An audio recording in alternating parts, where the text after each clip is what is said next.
Okay, call this meeting to order. Roll call. Roll call. Chairperson Fiamonte is absent. Vice Chair Velardo. Here. Mayor Davis is absent in his place. Commissioner Veloz. Here. Commissioner Booker. Here. Commissioner Majorano is absent. Commissioner Locke. Here. Commissioner Rhodes. Here. Commissioner Scheibel. Here. Commissioner Lubach is absent. Having a quorum, we may proceed.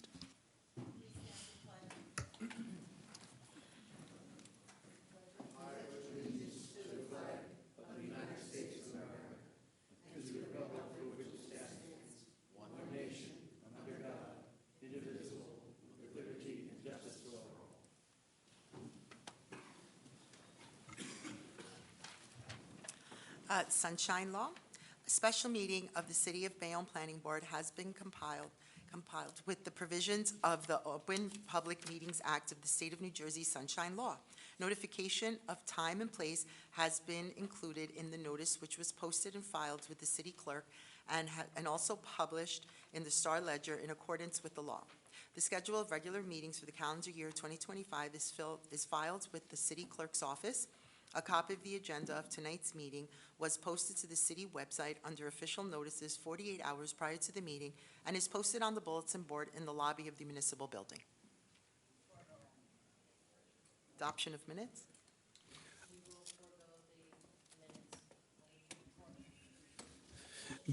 Madam Chair, we have no communications this evening, either under item number 5.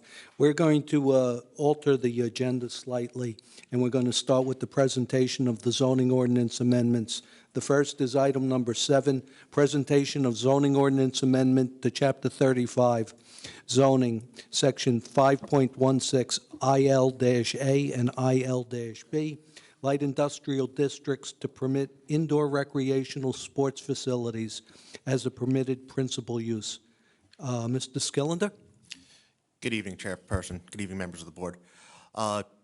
Tonight, being presented to the Planning Board pursuant to the Municipal Land Use Law for its Master Plan Consistency Review is an ordinance introduced by the City Council and for the board's consideration tonight to add to the light industrial and by way of the bootstrap provision in the heavy industrial that a indoor recreational sports facility would be as a permitted principal use.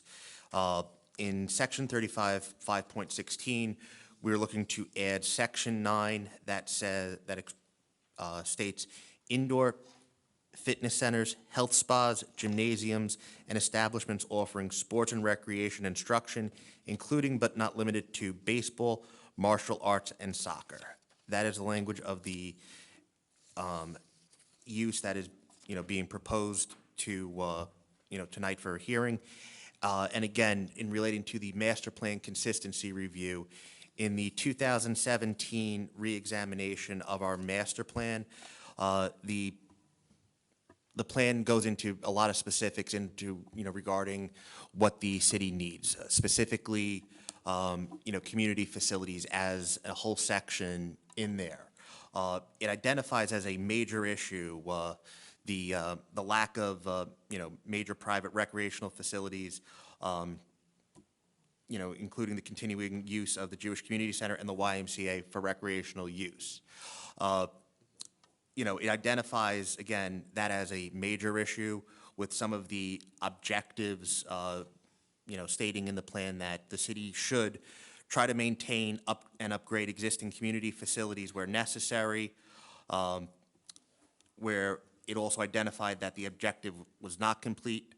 It further states another objective is to plan for and provide new community facilities for large-scale redevelopment areas, especially by MOPI and Texaco. Again, another objective which was stated that it was not completed, along with a third objective of upgrading existing school facilities to plan for new school facilities and accommodate enrollment growth, curriculum changes, program and technological advances. And then another objective too here is that to maintain existing community centers and provide new community centers in underserved areas of the city specifically to target the needs of senior centers and children. Again, another objective that was not completed since the last master plan of 2000, and it's still an ongoing objective of the city.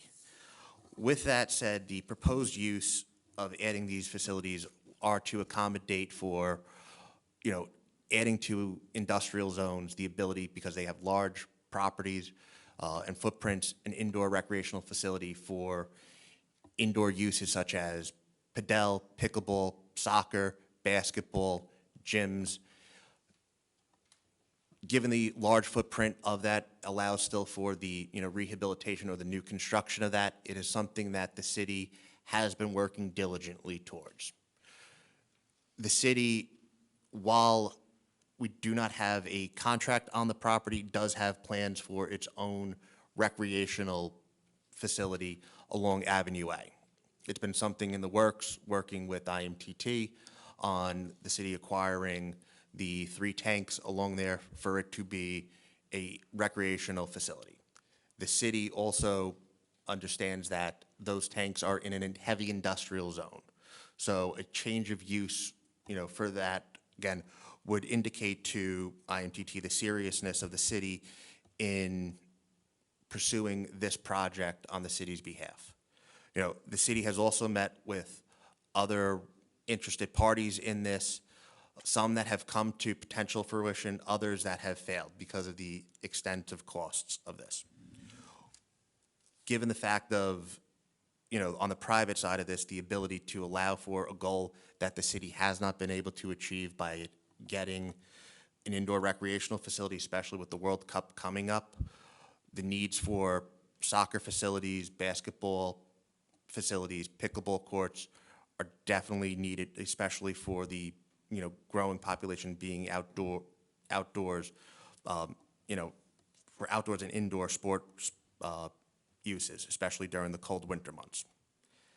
That's why, again, it's being proposed by the City Council along with the administration that a change be done and updated to the industrial zone to permit an indoor sports recreational facility as a principal permitted use. Thank you.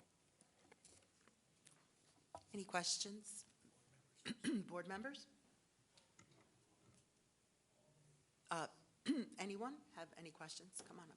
I'm sorry, Director Skillender, can you just clarify which section this would be placed under? I think you said Section 9, however, I had Section 5.16 on the agenda.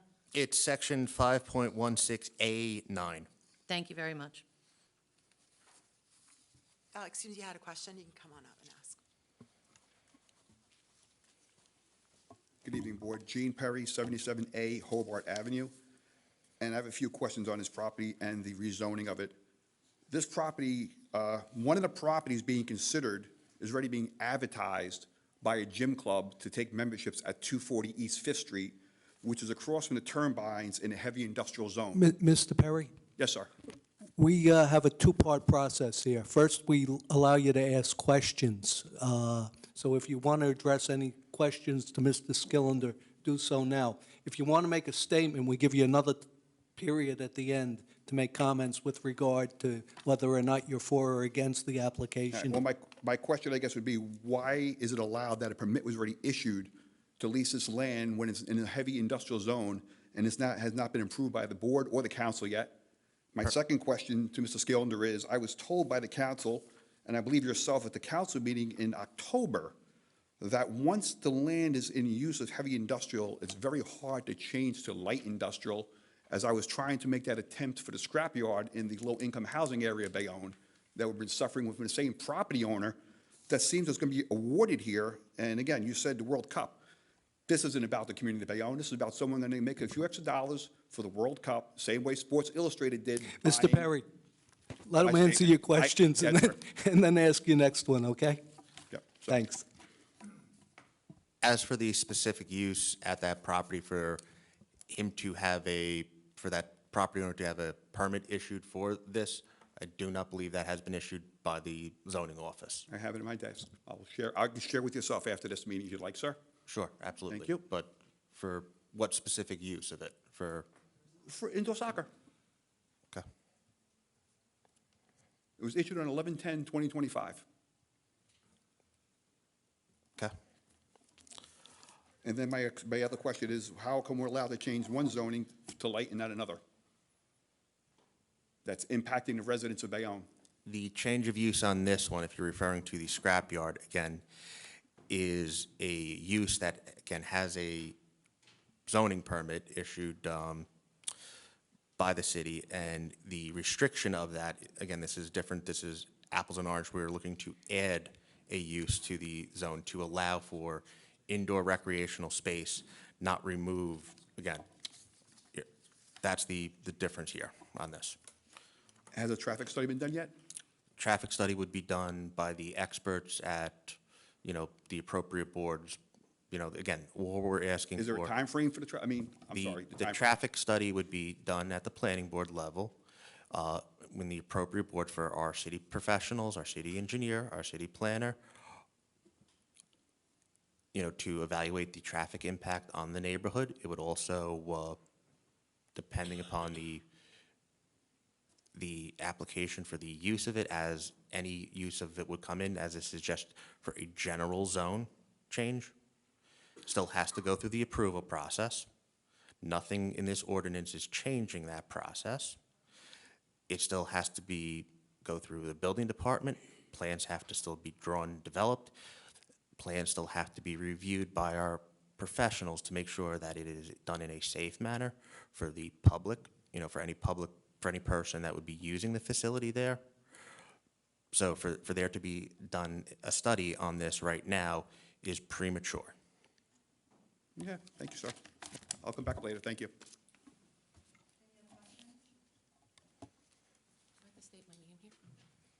Sharon Nadrowski, 126 Avenue A. So I'd like to follow up on Mr. Perry's question. Why is this being done as a complete across-the-board whole in zone area of the city? Why wouldn't it, because this says any high industrial can now become a recreation facility, which is great. I'm a recreation person. I've been a volunteer coach for 20-something years that I don't get paid for and give up a lot of time, and I love it. And I also now coach at the PAL, so I do a lot of coaching. I'm in indoor facilities all the time.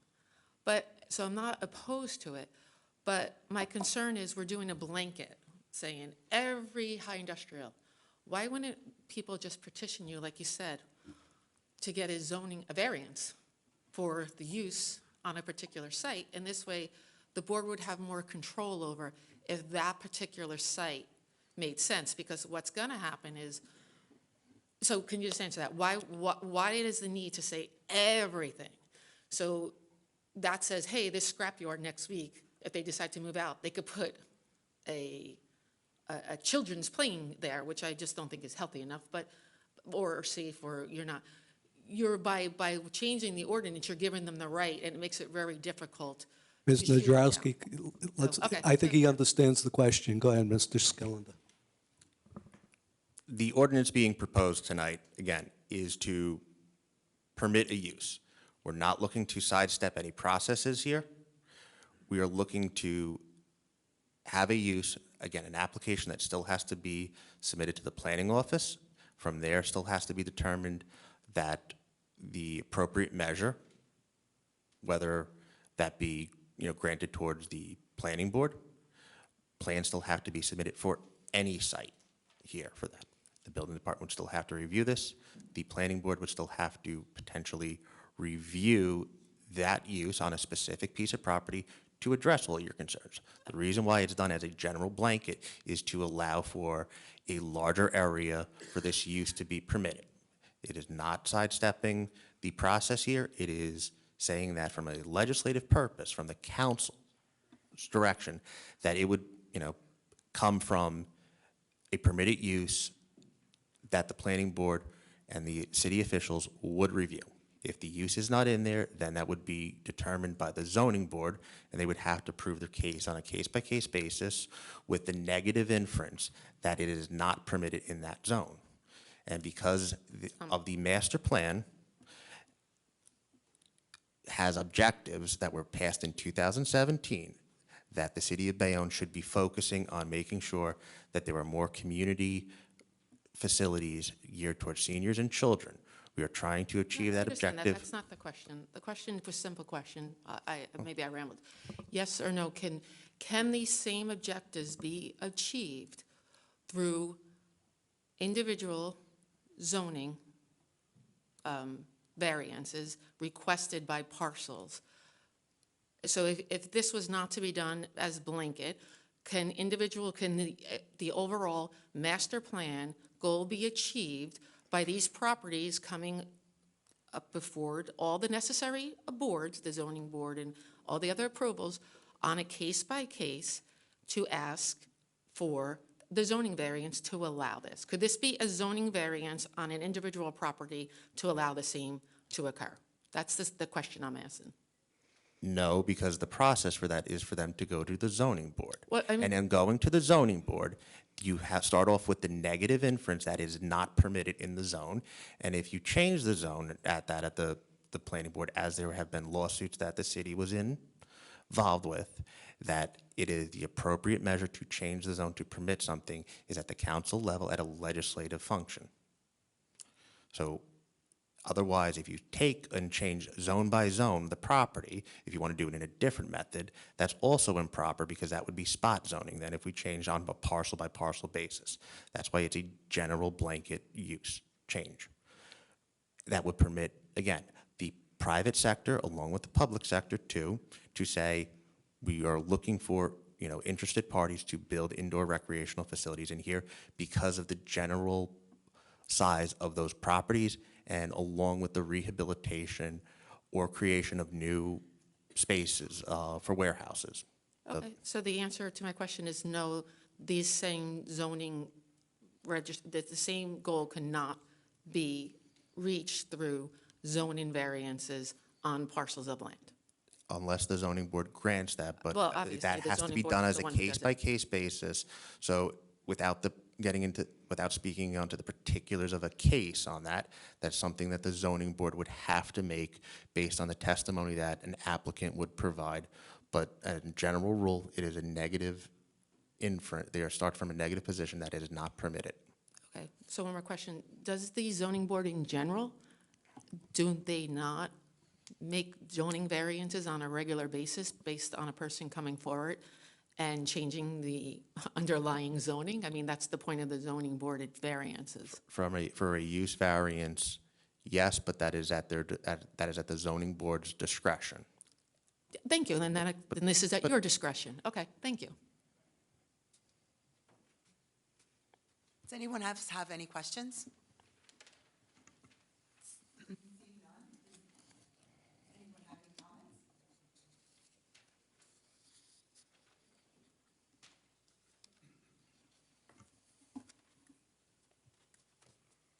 Good evening, Planning Board.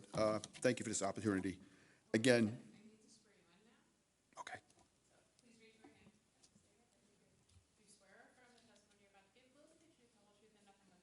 Yes.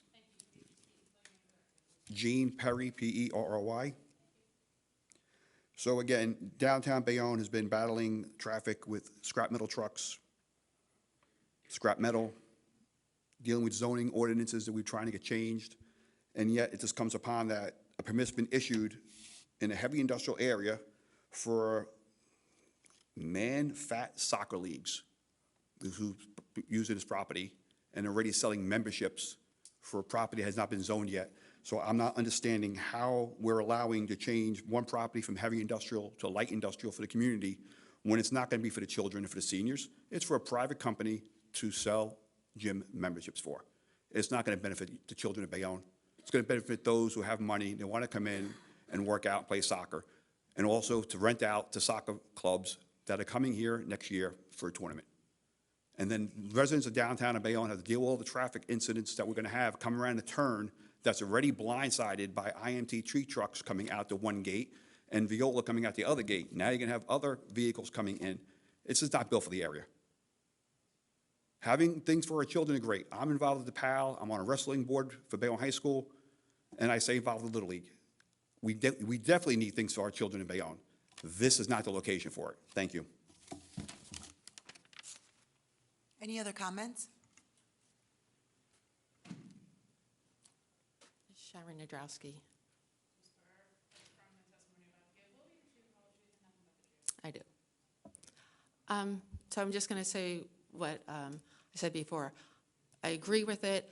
I think you're taking, by making it the whole entire change to the zoning, the high industrial, you're taking control away from actually the board, the council, and everyone to decide on an individual basis if something makes sense. Because that is exactly what Mr. Perry talked about when people went, a number of people, about the scrapyard. They said, well, we can't because there was already, we can't change it, we couldn't stop it. They had the right because of the zoning allowed them. So that's what you're doing here. You're going to allow anyone.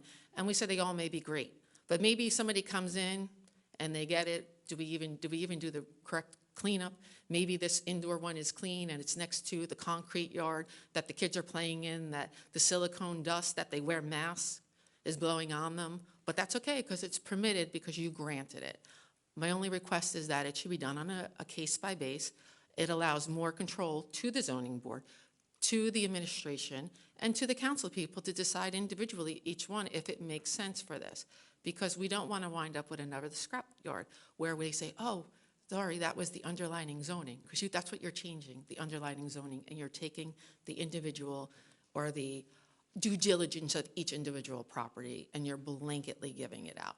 And I also have to say, I find it very disturbing that a permit has already been issued, and maybe somebody owes somebody a favor and they're now trying to get this done, because obviously somebody issued a permit that is not allowed, but we're going to now change laws to make that allowable after the fact. That doesn't really pass the smell test at all. Thank you.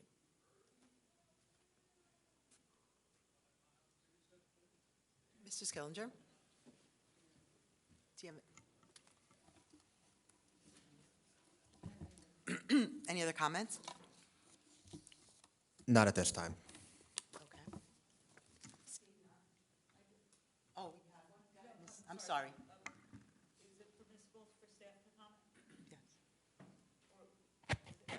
Yes, it is. I have a great deal of respect for the former council president who sat on this board.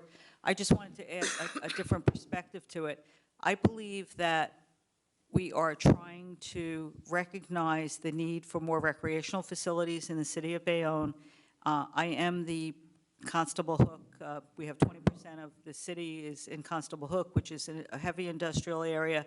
We have other areas, and we're in transition. Like, we're transitioning out of that heavy industrial issue, and I believe we are looking for other permitted uses that could be. I don't disagree with you at all about what you're saying about we should do this on a case-by-case basis, but I believe that will be done by the planning board.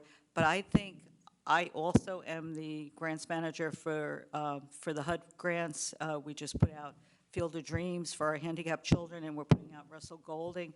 I mean, the one really shining star about Bayonne is they care about their children and they want more recreational facilities, and because we haven't had the space for it. So I actually just say we'll be able to promote that our children can be put first, but with all the restrictions and all the reviews that you are commenting on, which I'm sure will be done. And I think it just is good for us to say that, you know, as we transition from this industrial base, I've been before you with many plans. Mr. Slough is here. There's several other planners here tonight. Mr. McDonough is here. We want, as we transition these spaces, that's what Bayonne used to be. These spaces are not going to be heavy industrial anymore. That market has changed, but always safely. Always safely. And when I saw that we were putting together something to have an indoor industrial, I also am the DEP contact. I'm on with them. I just left them a couple hours ago. I think what Mr. Skillinger is projecting is really a very good thing, because it may take us years to get a new master plan that would promote that, and this still will be done on a case-by-case basis. It still has to come to the planning board. Mr. Slough is here. He has more experience maybe in this area than I do. He builds recreational facilities all over the state. But I don't think we're trying to harm anybody, and I do not know about that permit, so that is something that has to be looked into, I'm sure. Thank you. Mr. I Slough? could just maybe provide some context here. related to the case by case. The idea in land use law in New Jersey is that you have a plan, in this case, the reexamination report from 2017, as well as a master plan before that, which has specific policy goals related to land use for recreational purposes. And so what happens after those things are adopted is is to put together a zoning scheme that helps to implement that. And so one of the ways to do that is, in fact, to look at what are the land areas necessary for such facilities, and where might they be best placed, or could they replace perhaps more noxious heavy industrial uses with a much cleaner indoor facility, which would benefit the residents of the community, whether they were either public, because that's part of the plan too, or if they were commercial recreation, where someone paid a fee, indoor batting cages, for example, tennis, pickleball, all kinds of things could also be available in that way, which we don't have in particular abundance in Bayonne. And if people want to do that, they have to travel elsewhere. So while it may be for allow a profit-making enterprise, it's not to say it doesn't also provide the opportunity for residents in Bayonne to avail themselves of those recreational opportunities too.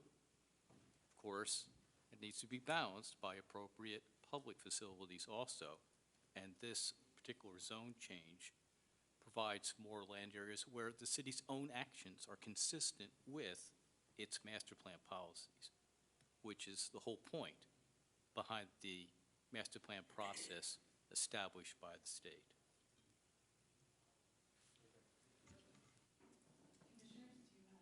Commissioners, does anyone have any comments? Yes, Commissioner Booker. Director Skillner, just my understanding, so I know eventually we're going to make a vote here. So what we're proposing tonight is pretty much you're looking to add into this master plan that it is permitted for recreational use. Is that what we're addressing tonight? Yes, in the industrial zone and light industrial zone. Yes, that's what we're looking to add. Because again, the master plan already says the city should be focusing on creating recreational spaces, open space, community facilities for the general public. And in this case, while it is privately enterprised, Jewish Community Center, while a nonprofit, it's not a city-run facility. The YMCA, same situation. This is unique on the fact for Bayonne, that we do not have a for-profit recreational center, which potentially, would allow on some sites. The city, again, is also contemplating its own public, facility in an heavy industrial zone along Avenue A. All right, thank you. Well, I agree with the statements that were presented today. And as far as permits being concerned, that is a concern of mine also. I'd have to look into that. I'd like to know what that's all about. But I'm not in disagreement with any statements that are made. And of course, the kids in the city of Bayonne, obviously, we want something for them to do. So I just wanted a little clarification. So again, we're just trying to put that into the master plan. Thank you. Mm-hmm. Any other commissioners have any comments they'd like to give? Seeing no more comments, questions, I'm looking for a motion to move this. Anyone moving? Move. Go ahead. Second. And that would be in the affirmative in favor of this amendment to the zoning ordinance. So we have a motion and a second on the vote. Chairperson Velardo. Aye. Commissioner Booker. Aye. Commissioner Veloz. Aye. Commissioner Scheibel. Commissioner Rhodes. Aye. Commissioner Locke. Aye. That has been approved. And we'll move on to item number 8, presentation of zoning ordinance amendment to Chapter 35 zoning 5.17 IH to permit automobile import and export facilities as a permitted conditional use. Mr. Skillender. Good evening, Board, again. Again, on this change here, again, for solely the heavy industrial use, the we're seeking to add a section of the permitted conditional uses, which means the application would still have to come in front of the board and meet the different, enumerated conditions there. So similarly to the listed, currently in this zone, there are 3 conditional uses, one dealing with tank farms and bulk storage of flammable and combustible liquids, 2 automobile storage facilities for impounded or towed lots subject to the following conditions, letters A through I, and then 3 renewable electricity transmission and conversion storage facilities. What is being proposed tonight is that the language be added as a 4th condition of an automobile import and export facility for business-to-business sales, subject to the following conditions, A through H. So the first condition is that the facility shall be a warehouse. B, the facility shall be limited to the storage of passenger cars and delivery vans and shall not store tractor cabins or trailers not related to the movement of aforementioned cars and vehicles. C, the maximum number of trips shall be limited to 25 trucks per day and shall operate between the hours of 7 a.m. to 7 p.m. D, the facility shall have a maximum of 200 cars stored on the premise. E, the area within which the vehicles are stored shall be fully enclosed with a fence or a wall, a minimum of 8 feet in height. F, the area within which vehicles are to be stored shall be screened or otherwise protected from the view from public streets, right-of-ways, and adjacent properties by way of fence, wall, landscaping, berm, or any combination of. G, accessory structures or buildings associated with the aforesaid use shall be located in the rear or side yards only. And H, where the use adjoins a residential zone, a 25-foot wide buffer shall be provided. Again, with the proposed changes there, part of tonight's presentation is, again, to discuss how this also relates back to the master plan consistency review. Again, in the 2017 master plan, there was a section dealing with the economy and how certain objectives, have to be, achieved, and that the city has not or is in the middle of working on doing that. Specifically, some of the objectives pointed out in the plan, again, is to focus economic activity in the city's major economic centers, including Broadway, Moppy, LaFonte Highway / Route 69, which is now 440 corridor, and the Constable Hook industrial areas, recognizing the unique characteristics of each area and promote development that will strengthen and reinforce market niches. On that objective, the comment was made that the city has not completed since its last master plan, but it's still an objective of the city to achieve today.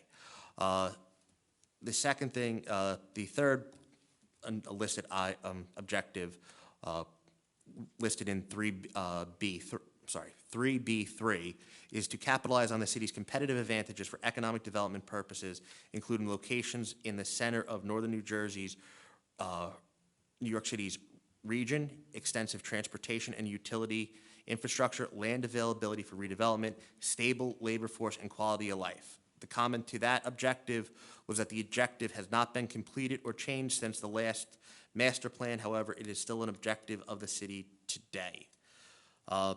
The reason for this change to the industrial zoning as a conditional use to allow for a business-to-business sale of cars, again, for some of the warehouses that exist in the heavy industrial zone, opportunities are, may present itself to the city to allow for the uses of warehouses to permit the storage of cars there.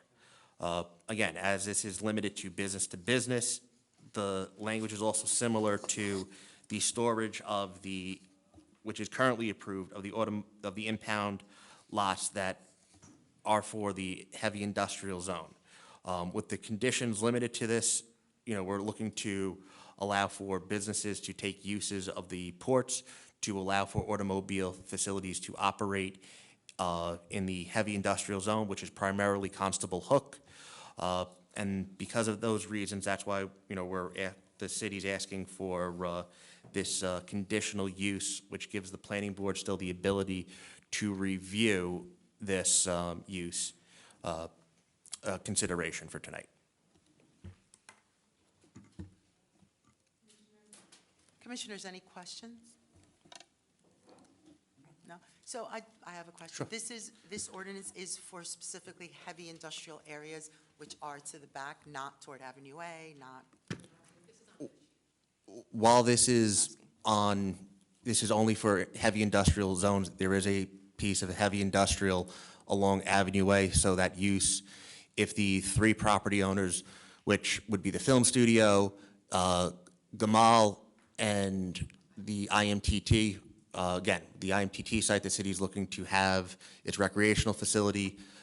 Gamal West is looking for a redevelopment of that area, and Texaco, as the last remaining site along Avenue A, is up for the Paramount to come to town. Those would be the Best Foods, which already had that site redeveloped for the warehouses for Amazon Distribution Center and the cable security company there. Those are the industrial uses along Avenue A. It would be, if one of those owners did ask for it, it would be there, but this is, again, geared towards more along Constable Hook for the bigger industrial areas. And with the conditions enumerated there, the planning board still has the control and review on that application as it would be presented to the board. thank you. Any questions from anyone? Please come on up, Mr. Perry.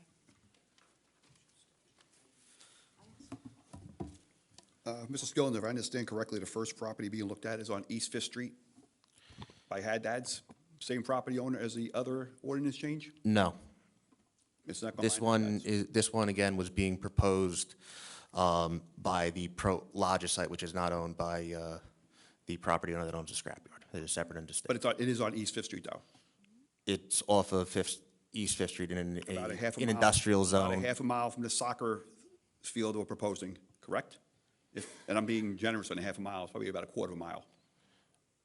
It would be, again, the industrial zones for there would be along Constable Hook, that industrial park on East Fifth Street that is within that radius along of a proposed, where you're looking at the soccer facility that, along with the baseball field nearby, and other industrial uses that exist right there.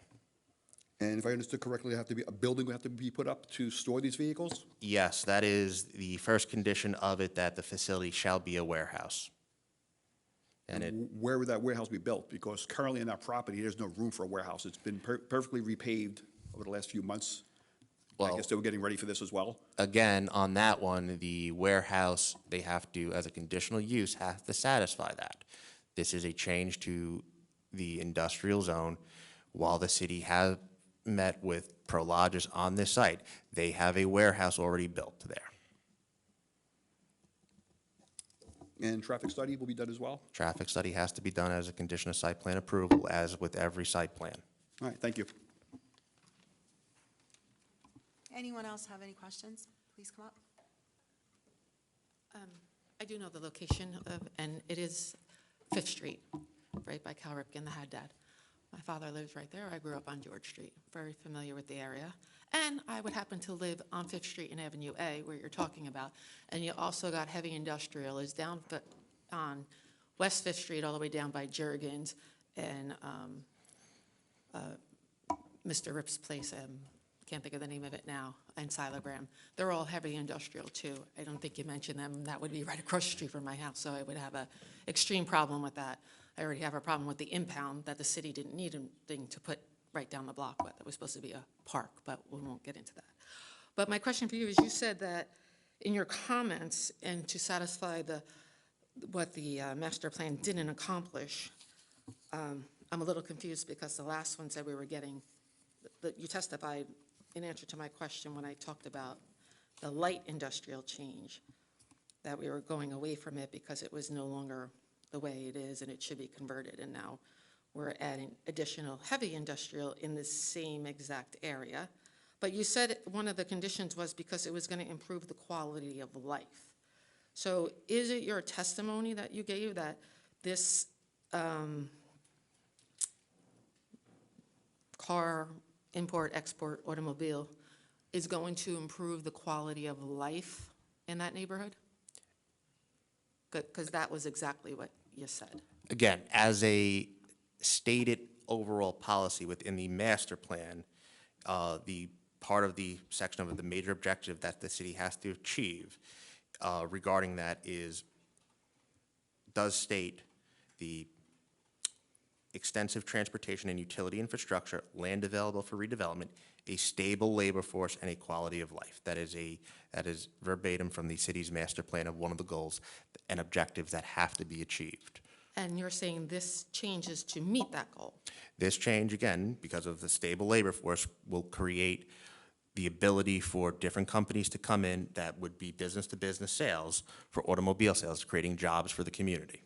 So is it your testimony that, so I'm trying to understand, because there were a lot of objectives there. So you only have to meet one of them to say, because it's not meeting all of them or even a majority of them.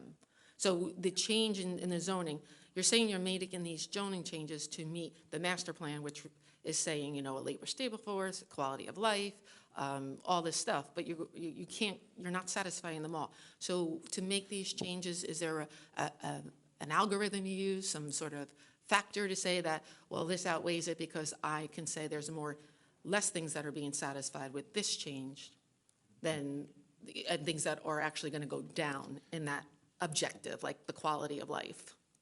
The overall, again, the master plan consistency review of what we're doing here tonight, pursuant to the municipal land use law, is to, again, evaluate the criterias and objectives enumerated within the master plan. On any ordinance change that does that has to satisfy those goals. Which goals? All of them? 1, 2, 3, 4, 5? Has to satisfy to the goals, one of the goals that is listed within the plan. Given the fact of the different plans of the different sections regarding the land use element, the housing element, community facilities, open space, any ordinance review that is in front of the planning board has to satisfy the master plan and one of the enumerated goals that was adopted by the city council in its master plan review. Okay, I think I'm just, okay, I'll accept that, although it doesn't really jive with what was testified to. But I'm trying to understand, so the high industrial, so adding recreation and getting rid of the industrial and the jobs that were created, right? Right now, that warehouse that is down there that's going to be replaced with a soccer field has jobs in it, right? So they're going to go away, but we're replacing that with, so that was the objective there, because we need to replace that because we're not going to be industrial anymore, because that was the testimony on the last one. And we're repurposing that to solve something else. So, but the testimony on this one is that we're satisfying our plan by creating more high industrial. And that, so I'm just like kind of confused because I feel like you're applying the rules how you want when you want, but not consistent. This is a consistency, right? This is, and one other clarification you can answer at the same time. You said that, I think Ms. Villado asked if we were amending the master plan. Are we? No, we're not. Yes, but that was the question asked, and you said we were amending the master plan. We're not amending a master plan tonight. We're amending a zoning law. It's ordinance. It's Ordinance, not- yeah. We're not, Okay, you know, because I thought I heard the ask, are we upgrading the master plan? Because that would be a whole nother process. no, we're updating the zoning ordinance So here. just the question about the consistency Well, between. but again, the consistency review, because I think, again, on the confusion here with this of, back to what we're doing tonight, we're looking at adding a conditional use to the zone. Again, we're not for the zones here for a heavy industrial use, those zones are already established within the city bounds. Again, it's the orange colors on the map. Any of those properties, this use would be a conditional use that still has to go in front of the planning board, has to satisfy within those enumerated criteria, and that's what's being reviewed. So the items A through H here, if again, to achieve the economic goals, it listed in the master plan, if the planning board finds that they satisfy it, then, that's what this hearing is for tonight. Okay, I'm just trying to, the goals are very confusing because they kind of contradict each other. They're literally, and I can speak for a fact that it's less than a half a mile. It's about a quarter of a mile from Hagdad to where this facility is going to be. Again, this plan was adopted in 2017 when you were on the council. So if it was confusing, then I don't know why. No, the changes you're making tonight, you're changing to I'm talking about you're changing zoning. I didn't change zoning. Yeah, but you were the one that on the council with your colleagues that approved this master plan. Yes, I with did. these policy goals. Policy goals, but not to say change the zoning to get there. But anyway, neither here nor there. I'm just asking, so it's you're saying that putting this there will be a quality of life change and it will flow, and it's consistent with the recreation facility that's down the block that all these trucks have to ride by because no trucks are allowed the other direction. You have to go that way. So that's going to be the quality of life improvement. Okay, I just was trying to clarify because you definitely said quality of life, that it was meeting that. The quality of life that was mentioned in there is a section of the master plan along with the other criterias of labor workforce, utilization of the infrastructure, transportation. So again, part of this is, if you wanted to talk about quality of life of, having the ability to create new jobs, having a stable labor force. We have a business that is looking to come into Bayonne, use a warehouse, in an industrial zone. And that's what we're asking for tonight, to achieve the economic goals listed in the master plan.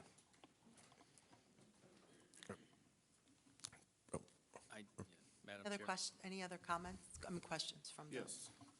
Good evening. Jonathan Goulden with the law firm of Clark Goulden Attorneys at Law. I represent the owner of the South Cove Commons and Durport Marine and Rail Terminal. Mr.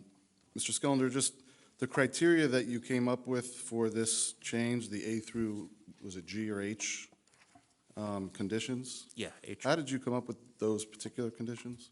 Again, in drafting them, basically using the approved automobile conditions upon the second one, it's listed, again, there, A through H, along adding something, to how our, for argument's sake, for C, there of operating between 7 a.m. and 10 p.m. That's consistent with our noise ordinance along for there. Also on limiting this to only passenger cars and delivery vans and not tractor trailers. Some of the settlement agreements that the city has entered into to limit truck parking, that language was taken from there. And again, along the rest of the uses here were discussed with the city council, again, some of the members on the overall use, a number of cars and trucks, so that's why it was drafted in that manner. But also to, again, protect the residents, making sure that there were berms and screening to block any view that may be viewed as a nuisance to the neighborhood. And then again, to create a buffer zone within the, any property, any industrial property that adjoins a residential zone to, again, limit the impact on the neighborhood. So if I understand correctly, you drew upon prior cases the city dealt with, other ordinances like the noise ordinance, to come up with these list of conditions for the conditional use? Yes, along with several meetings that occurred with other business owners in the industrial zone for this, along again with the council change as, this is a legislative process. And did the stakeholders that you met with include some of the neighbors, such as my clients, that are in the industrial zone that could be impacted by this type of change? Not your client specifically, no, we do not meet on this issue. Were you around, are you aware of this use previously being permitted in the city near the South Cove Commons on LaFonte Way, where there was an import-export car business that had trucks lined up on the street at all hours of night and unregistered vehicles parked all over the place, perhaps stolen vehicles? Are you aware of that prior experience? Around South Cove Commons, no, it was not. Are you aware of it at anywhere in the city limits? For business-to-business sales of car, I mean, we have it with BMW on the pier on Global. You have it now? Yes, it's a Port Authority facility. Half the Global is Bayonne and, Jersey City and borders that, but that business operates at the tip of it. But you're not familiar with the former export-import car business that was near LaFonte Way? No, it was not. And what is the quality of life that is improved by permitting this type of automobile import-export? Again, allows the creation for jobs. The enumerated, again, objective states, capitalize on the city's competitive advantages for economic development purposes, including the location in the center of northern New Jersey, New York City region, its extensive transportation and infrastructure, utility infrastructure, land available for redevelopment, stable labor force, and then the quality of life. So the overall goal is to achieve all of those, but it's creating, more job opportunities for, people living in Bayonne, working in Bayonne, allows, people to, invest into the community, go to lunch, opportunities, created by more job creation. Okay, thank you, sir. It's Guldin. Got it. Anyone have any other questions? Advise of the exact section for this? It is section 5 it is chapter 35, section 5.17, D4. Thank you. Anyone have any more questions? Any other questions? Comments? Anyone have any comments? Come on up, please. Just to piggyback off the gentleman's last comments, there was major issues on LaFonte Way in August of 2019. I do know this because it was my first week on the job as assistant business administrator. The city was having road paved, and the unloading of the cars from the tractor trailers was damaging the new roadway that was just put in by the city of Bayonne. So again, I would ask that we really consider, is this a good change for quality of life and what we need? Of course, Ms. Mack mentioned earlier that we need more recreation, and now we're doing more heavy industrial downtown. So we're either heavy industrial or we're gonna look out for our children. We gotta pick one or the other, folks. Have a good evening. Any other comments?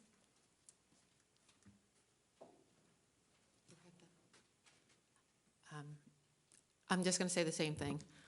It's inconsistent. You stood here and gave an argument on why we needed to get rid of the jobs and the economic at the one site, which is a half a mile on the same exact road, less than a half a mile, where we now need to bring in more heavy industrial. And we want them to coexist. We want tractor trailers through the time when these facilities would be in use. Cal Ripken happens, the Isabella Avenue Park is right across the street. They're all where children are playing, running. People, I don't know how you're gonna cross the street down there, that'll be a site plan issue. But again, this is tractor trailers carrying vehicles, chassis, right? Like, so do we understand what that does? I live on 5th Street. I drive that road every day to get to the turnpike.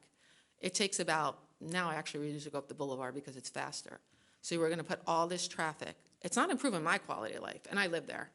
And, speaker before me lives in their neighborhood too. It's not, I don't know whose quality of life, this particular ordinance. And again, it also can affect mine because I'm in the high industrial area on 5th Street, because there are other ones that he did not mention, Jurgensen, Silogram, all of them over there. They are still high industrial, and there are other high industrials. These can pop up everywhere. And I know we want to keep saying you have to come in for the site plan, they have to get approval, but somehow the scrapyard metal didn't have to do that because everyone, the council, when we went there, they said, oh, it was by right. They didn't have to come before us. We didn't have to prove it. So now we're saying, oh, nothing's going to be by right. They're going to have to come in and get it approved. So I'm not really, I think we say one thing when it's convenient and we say something, because 1 minute it was a quality of life improvement and next it's not. So I'm just like, I don't see any quality of life improvement for anyone down there. And how many, I don't know how many jobs this actually brings. And I don't know how many of them would actually be Bayonne residents, but I think you gotta weigh it, right? We want to improve quality of life with recreation, or we want to have industrial there. Ms. Nadrowski, we forgot something in our procedure. We didn't swear you in again. I swear it in. She said we didn't need to. I missed it then. I was asked a question at points. Oh, I did ask. So one thing that. Oh, I'm Do sorry, I we- have one more comment. Come on up, I'm sorry, Mr. Goulart. Mr. Golden doesn't need to be sworn. He's an attorney. Thank you.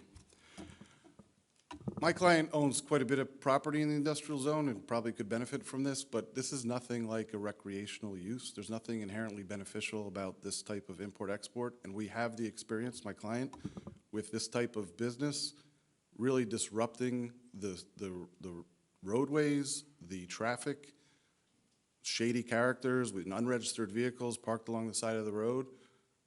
To some of the other commenters' prior points, a blanket change for this type of use, and I could see there was an attempt here, hearing for the first time, of these various conditions to try to alleviate the impact on neighbors, residential and industrial alike, but we have not had the opportunity to go through these criteria or really understand the impact, and we believe and would submit to the board that this requires further discussion, particularly with stakeholders, to understand why this blanket change should go into effect for the entire industrial zone.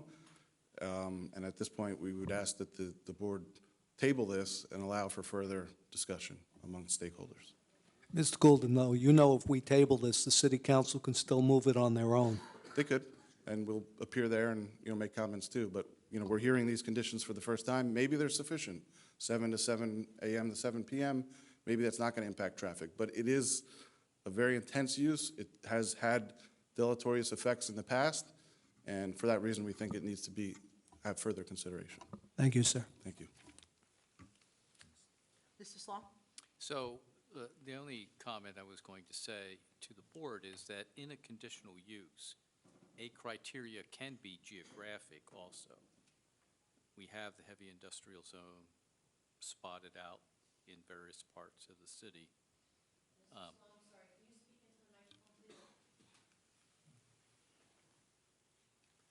Yeah, so Brian Slough, the planning consultant, one of the planning consultants for the city. So what I was going to say is that in a conditional use, you can also have a geographic restriction on uses also. So for example, you can have it within the district, but one of the conditions would be, for example, it has to be on Constable Hook, if that's really the intent. So that could be a recommendation to council to consider perhaps a geographic restriction if the issue is car carriers on Avenue A, which, as you know, is the subject of a lot of redevelopment interest, not really related to industrial uses. A place for recreation, for example, which might address some of the comments that have been made about what is it, recreation or is it jobs? Well, it's both, and it can be both with appropriate safeguards. One of those might be a geographic restriction. For example, say it can't be located west of Lexington, which is basically the boundary between the industrial section of Constable Hook and Bergen Point. So that would be if the board wanted to make that kind of recommendation, if they think what I'm saying has any merit, that might be a way to address one of those issues. I think on Avenue A, that industrial district is transforming as we speak. And it's unlikely from an economic standpoint that it would be worthwhile, or that someone interested in doing this kind of business could actually afford to buy those properties and use it just for that purpose, because it's a relatively lower value. It's aware, it's a building, only just 200 cars. It's not a substantial number of cars for storage. And so it's unlikely that they would be able to interest any of the owners of that industrial property to sell it to them, because there are higher uses that they see going up around them, like the Gamal West and East projects that the Gamal West project that the board approved. We have Bayview going up at the old A&P site, for example. We have the Nasarima site, Bayview Lux, just to the south of that. We have approved almost 1,600 housing units in that area. So the tenor of that is changing. So I think, at least from an economic standpoint, unlikely that this kind of use would be located there. Much more likely to be located in the other industrial parts of Constable Hook.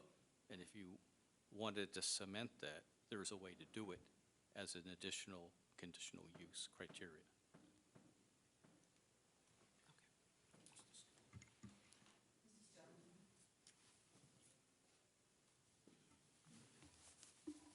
So some of my comments, again, I do have to agree with Mr. Slough's comments. I think, again, if the board's concern is to limit it so that the other industrial zones, along Avenue Way were limited to not to affect, we still have to, again, I don't think because of the restrictions of tractor trailers throughout the city, they're, would ultimately restrict it, but if we expressly permit it, I think, something that the board so chooses, I think would be a good addition to this ordinance. I also like Mr. Slough's comments on it can be both. Part of tonight on, the additions of these ordinances is not saying, we're picking and choosing what we're doing. We're giving opportunities for businesses, for recreational facilities to exist within the city. As again, we are an ever-changing community. Again, looking for the industrial zones of oil tanks of big oil that was there 100 years ago changed. I mean, that's why certain sites remained vacant for so long. But again, I think the recommendation from Mr. Slough would be appropriate for there. Skillender, how would you like to accomplish that? Would you like to address that to the city council and have the ordinance amended, or do you want us to make it as part of our recommendations? And if so, we need a little bit more specificity for what we're recommending to the city council. I mean, again, I'd rather see the planning board do that, again, as part of the process, allows the planning board to comment on that, further report back to the city council on the languages of what, the board feels is appropriate. I think, again, part of the process here, legislative and following the rules. I have a question. Go ahead. I have a quick question. This one, on this with the automobile import and export. Yeah. It's already an industrial area. If a company wants to buy the land and create this, can't they go before the zoning board and ask for this variance to be able to make it into this business? It's already heavy industrial, right? Again, they could always make that use at the zoning board for a use variance, but again, back to the zoning board coming from the position of a negative criteria, it's a no, but prove your case as to why it should be permitted. And while we've done that in the past, there's been cases, such as the, Burnett Electric case that said, all right, the change of use at the zoning board should have been, the zoning board was legislating, not granting a use variance, and that's why, the city council would be the appropriate body as the legislative entity there, because they're the ones that control the zoning ordinance.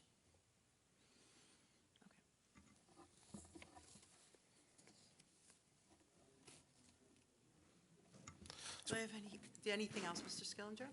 No, not at this time. Okay. Any comments from The commissioners? Anyone have anything they'd like to add? No?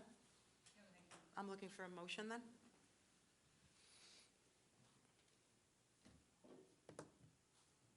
I'm looking for a motion. Motion? Anyone? In a second? Second. Ahmed made the motion. Commissioner Locke. There was a second. Did you second that, Mr.? Yes, I second. Commissioner Rhodes seconded. And on the vote, Chairperson, Vice Chair Velardo, No. Commissioner Booker, I am going to rely on some of the comments, and they make a lot of sense in regards to our city professionals. So I think that it can be revisited. I think it's a good idea, so I vote no. Commissioner Veloz, Abstain. Commissioner Scheibel, No. Commissioner Rhodes, No, I think it should be up for further consideration, and also I think the location, I think Constable Hook. Commissioner Locke. Aye. Thank you, Commissioners. This will not be recommended to the City Council.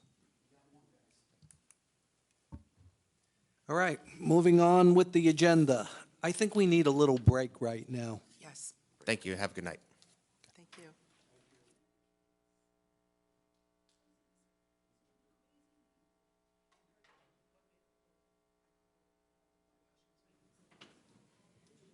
Call it to order.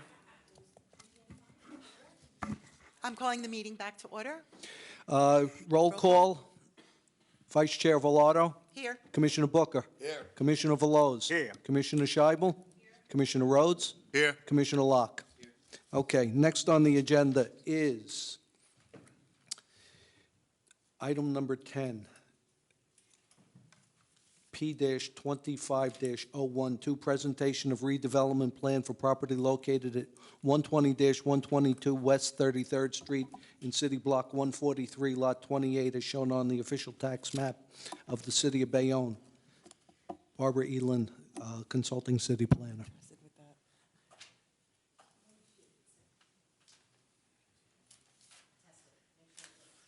I feel like every time I use this, I screw it up somehow.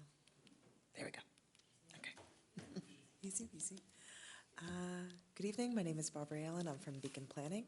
I'm a licensed professional planner and an AICP, and I'm here to present the redevelopment plan. Barbara, we can't hear you. I'm sorry. I need to speak louder. I'm here to present the redevelopment plan for 120-122 West 33rd Street. Start off, the subject property is currently vacant and has remained vacant for an extended period of time. Therefore, a redevelopment plan affords the opportunity for there to be infill development and a reinvestment into this neighborhood. The property is located along the southern side of West 33rd Street, between John F. Kennedy Boulevard to the east and Avenue A to the west. It is located proximate to public transportation, with bus stops noted along John F. Kennedy Boulevard and Avenue C. I also know it's a little over a half mile from the 33rd Street light rail. So the plan this evening creates building and streetscape design standards. I do want to note that the area is characterized by an intermingling of uses. To the west is another multifamily, and to the north is commercial, and then there are single-family also within the area. So the different plan sections include permitted uses, bulk standards, building design, and streetscape. This is the current property. It is vacant, and it's just currently fenced off along the roadway. Permitted uses, it's limited to a multifamily with a maximum of 8 residential units. The bulk standards are reflective of the size of the lot.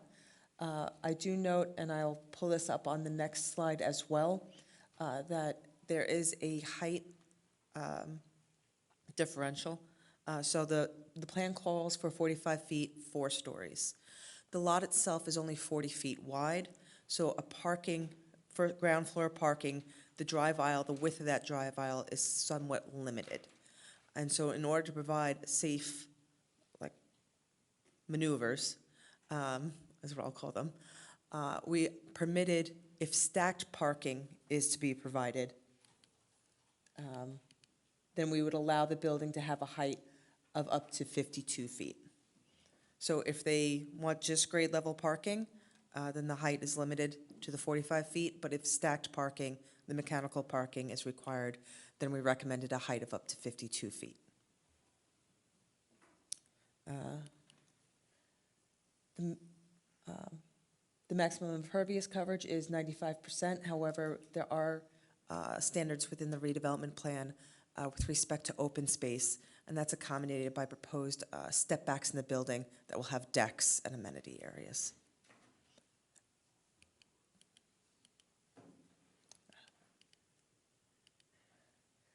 Unit configurations, studios will be a minimum of 600, one bedroom 650, and two bedroom 750 square feet. No more than 40% of the two-bedroom layouts, no more than 40% of the units can be two-bedroom layouts. And each unit will be provided in-unit laundry equipment. Bicycle storage is the standard for the city at 0.5 bicycle storage per unit. Parking is also pretty standard at one space per studio, one bedroom, and 1.25 spaces per two-bedroom unit. In this redevelopment plan, parking will be required to be provided on site. Materials are pretty standard as well. We're avoiding things as aluminum siding, vinyl, ephes, artificial stone and brick veneer that's less than 2 inches, so we are looking for better materials in this area. Sidewalks, I'm sorry, there was a mistype on that. It should be 20 feet wide. The street trees are required. There's no set, since there's no commercial, there's no like intermediate area that you'd put like tables and chairs for like a restaurant. So this is just happens to be able to be a wider sidewalk. But there is requirements for street trees, and it is encouraged that hardscape elements such as trash cans and benches be provided. And again, it includes the same standard language regarding stormwater systems within the community. Are there any questions that I may answer? Any questions? Okay, no? Go ahead. Yes. Under the general regulations for parking, what are the stall spaces that you guys have proposed? So we actually have required a stall width of 9 feet in order to accommodate that turning radius to permit cars to pull in. So parking is, we put in the parking standards. The developer will have to look at it. There is, we did require the 9 feet wide, but there's also the benefit of if they provide EV spaces, that might reduce their requirement, and also they can use stacked. So the redevelopment plan allows some flexibility in how the parking will be provided.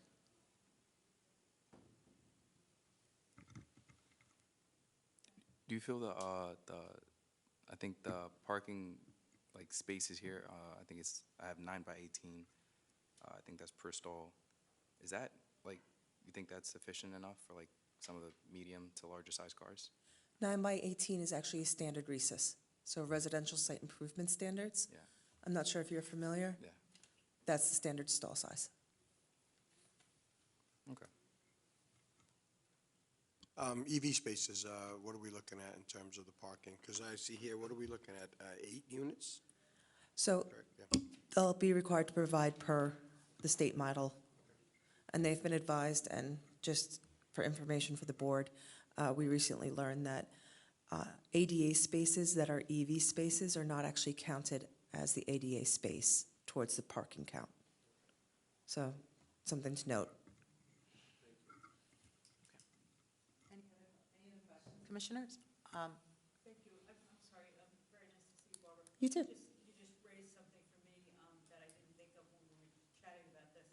If we are having EV spaces, did you make any comment? You know, the fire department has requested that we put the EV space closer to the door. Yes, we put in language that EV spaces should be located towards the front, and that enhanced fire suppression systems may be required. Thank you. And then the only other thing, and again, I apologize for not asking this earlier, but the aisle width, there was a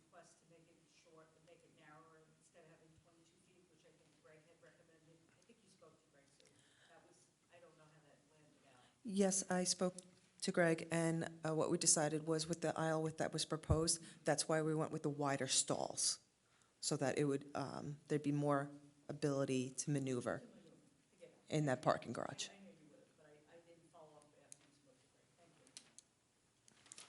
Any other questions, commissioners? Professionals, any questions? No? I'm going to ask, any questions from the audience, from anyone? Any comments? Commissioners, any comments? No? I'll be looking for a move, I'll be looking for a motion. Motion. Second.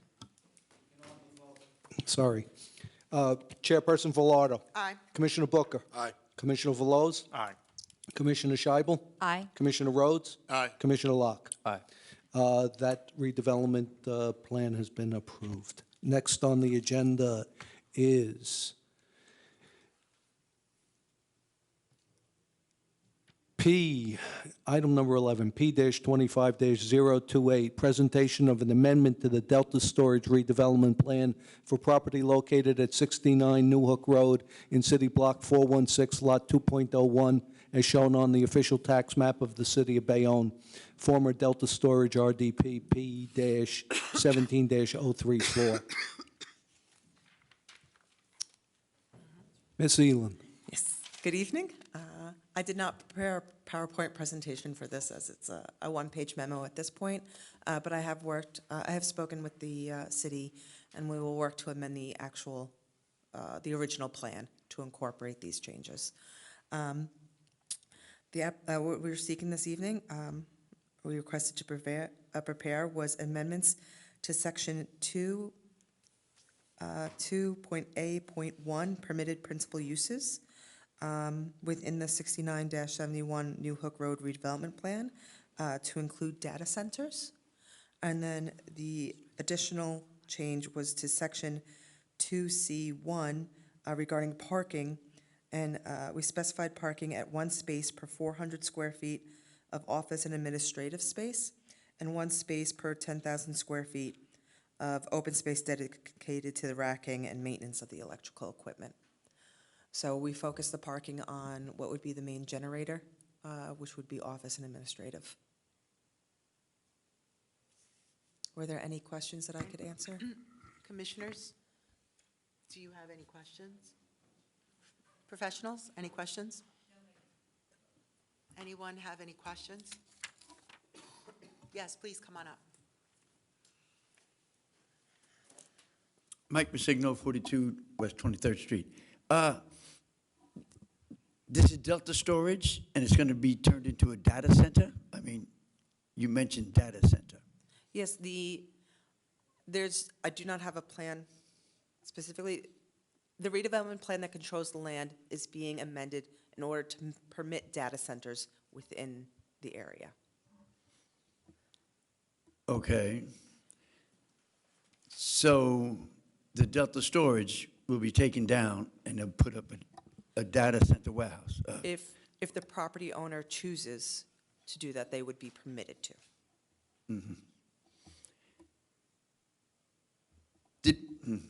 Did we just sit here today and, I mean, just these things before us, with changing zoning laws and everything, is the Delta Storage is now capable of turning into a data center? If this was Is that what adopted, they would be allowed to redevelop the property if they so chose with a data center. I see. These data centers that everybody's fighting in, these states because it takes up the water and uses all the electricity and those kind of things. That's what we're looking at.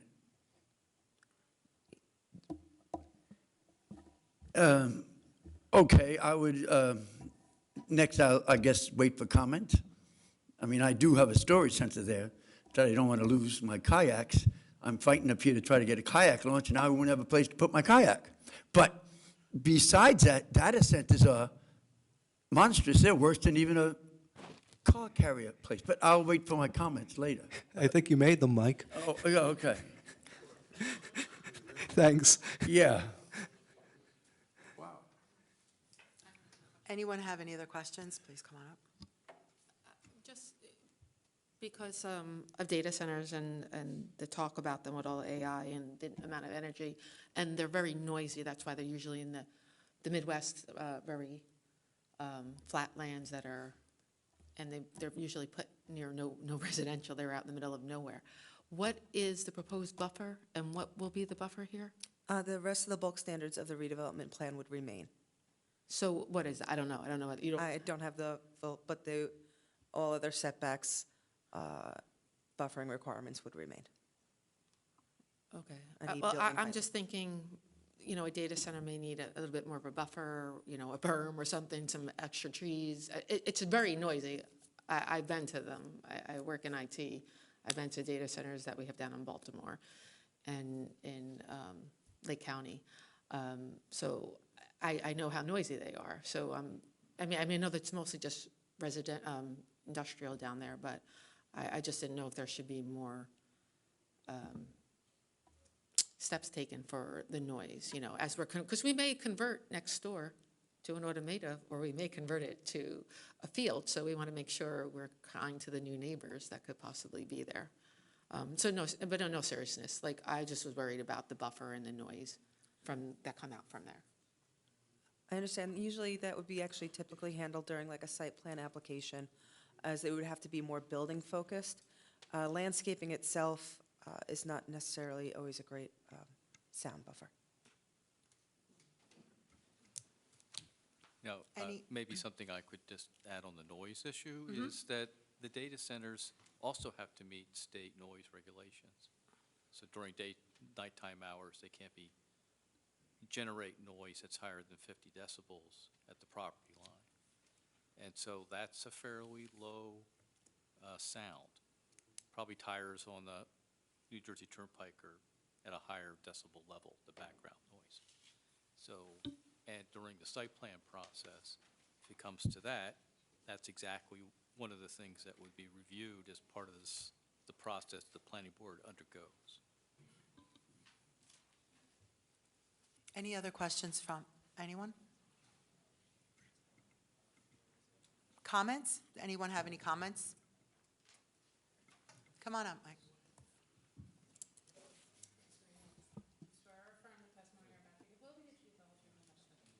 I swear. Again, a data center they're not good. And I would say that with the problems that we're all facing today, with the loss of electricity, power, climate change, and everything else going on, and to put in here where we're trying to, and I understand that the city is trying to change over its from industrial to bring up the tax base and bring in new industry, and also, which was good, I thought, because of the scrapyards and everything, people are fighting that we can open it up for recreation areas, new industrial areas. To start bringing in data centers now, you are going to really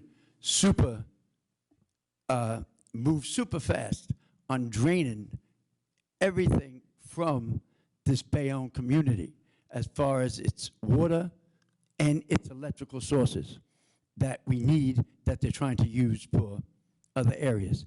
These data centers are being built out on farmland, which I'm totally against also, through the central New Jersey area. And I would be totally against any data center being put in this Bayonne area. And two, basically, would be just to feed the city across the bay, and does not help the people here whatsoever. Not one job will come out of a data center. They will be gone.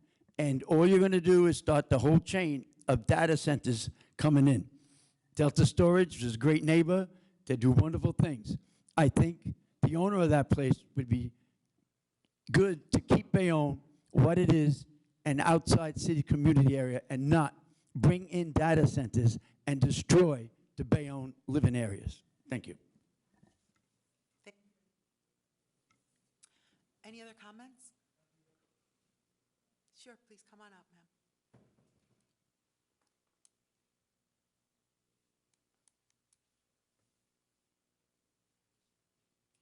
Janice Mattis, 624 Avenue E. I don't know if this applies to the data center or not, but does any of the new electrical wires that are all being built all along Avenue E, does that have anything to do with the proposed data centers? Because these are the cables that are there are like 13,000 volts and higher than that. Is that factoring in to all of these data centers, or this data center in particular? I Do am you not know? aware, I am not aware of Okay. any construction being completed in connection.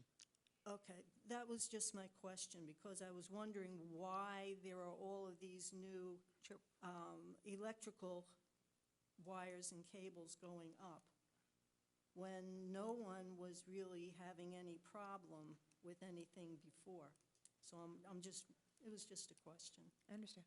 Okay, thank you. Thank you. Thank you. Ms. Mack? Chairwoman, I don't mean to interrupt, but that project is a project by Public Service Gas and Electric to upgrade their facilities along Avenue E. It's been in the plan since the sustainability issues with the floods, and it has nothing to do with the specific here. Public Service does have a group that looks at things that are happening in Bayonne, and they've been looking at the movie studios down on Avenue A, but this is just a regular upgrade. I know it's a very big upgrade, but it's part of something that's been in the works for about 10 years. Okay, thank you so much. Anyone else have any comments, questions? Okay.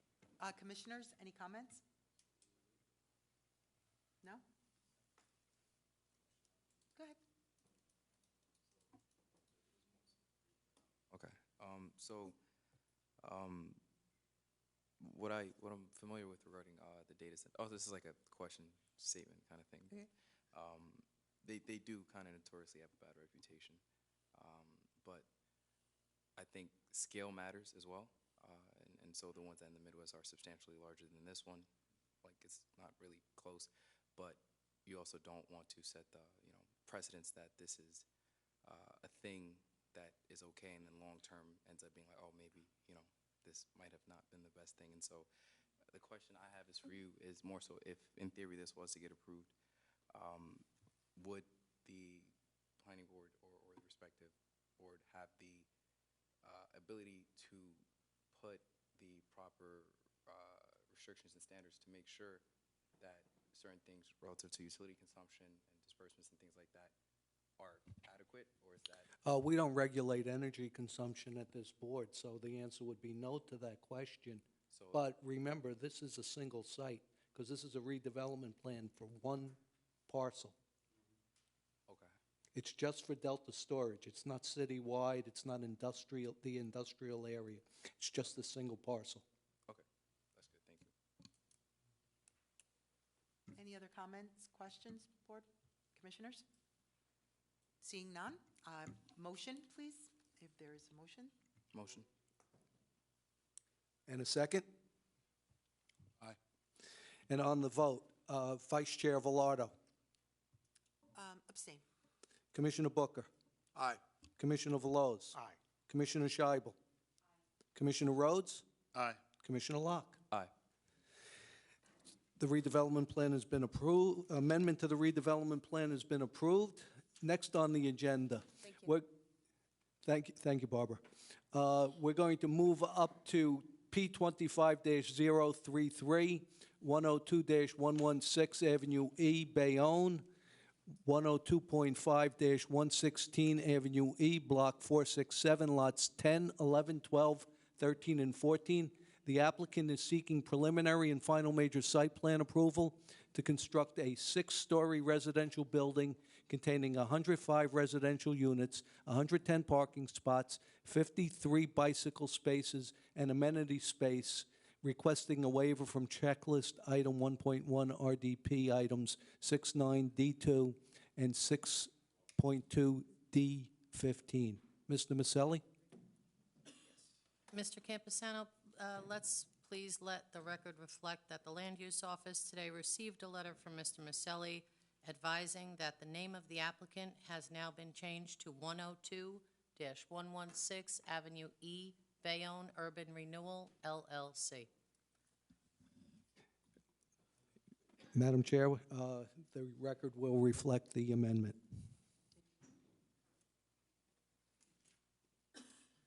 Thank you, Madam Chair. Thank you, board members, board professionals. My name is Michael Maselli. I represent 102-116 Ave E, Bayonne Urban Renewal LLC in connection with this application for 102. Is that the exhibit list?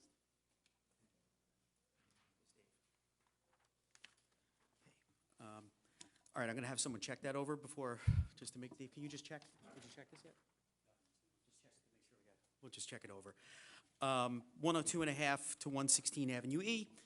It's designated as block 467, lots 10, 11, 12, 13, and 14. It is subject to a redevelopment plan that permits multifamily residential buildings. What we are proposing tonight is the construction of a multifamily residential building with 105 residential units, 110 parking spaces, and various other site improvements that are shown on the file plans. This application complies with virtually every regulation that you have. There were a couple of regulations that I believe Mr. Slough's report identified as deviations, as design exceptions. I'm happy to report that we are going to eliminate those, and this is going to be an as-of-right application. As-of-right has a special meaning in the law. It means the application is legally entitled to approval. And we will go through everything, but we have no deviations. By the time we'll get through, we'll have no deviations from the redevelopment plan. You will see in the municipal reports, there was a report from the fire official that identified that we didn't have fire suppression for the EV. We're using an automated parking system. We do have fire suppression, and we did talk to the fire official earlier today. I think we're of one mind about how we're going to handle certain fire aspects of the automated parking system, and he's here in case there are any questions, but I think we're pretty much resolved to, like with all other applications, that if you do choose to approve this, it would be subject to the fire official's sign-off, and that we would work everything out in a pre-construction meeting, and I think that's the goal. So we have 3 witnesses tonight. I would like to call our first witness, who's the project architect, David Sheets.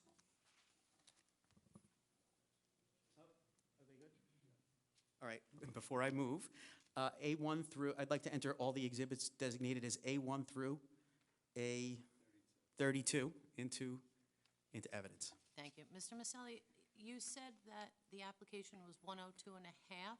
Yeah, 102. That was the prior name. However, Oh, the no, new name, the actual name is 102-116 Ave, A-V-E, Bayonne Urban Renewal, LLC. 102 and a half is the actual street address. okay. So hopefully with this application, when we get a street address, we won't have a half if this Thank you gets for approved. Thank you. clarifying. Okay.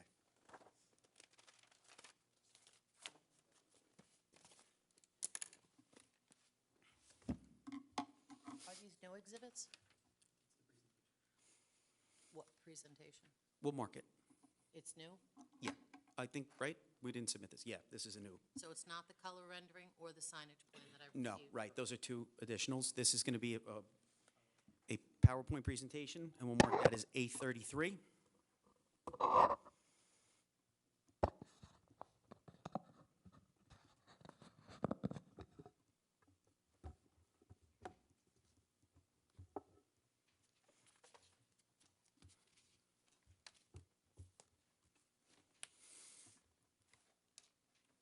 All right, we tapped in? Sorry? Oh, yeah, okay.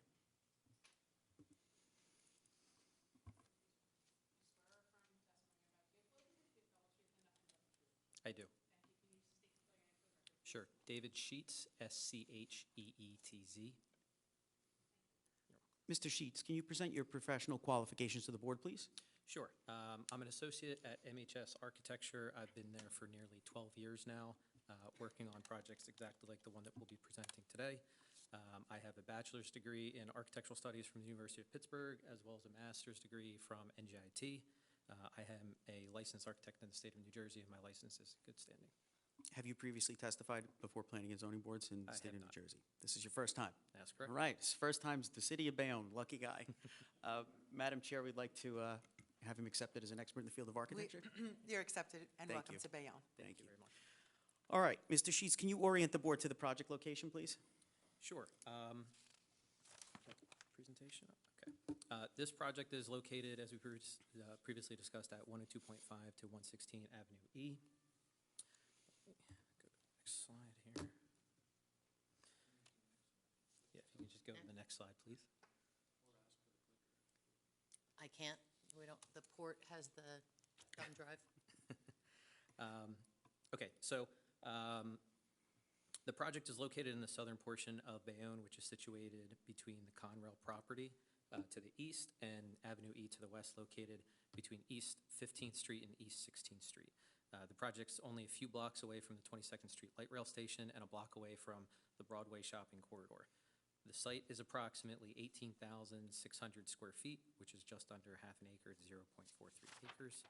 The site, as we've discussed before, is subject to the 102.5 to 116 Avenue E redevelopment plan that was adopted by the city approximately 1 year ago.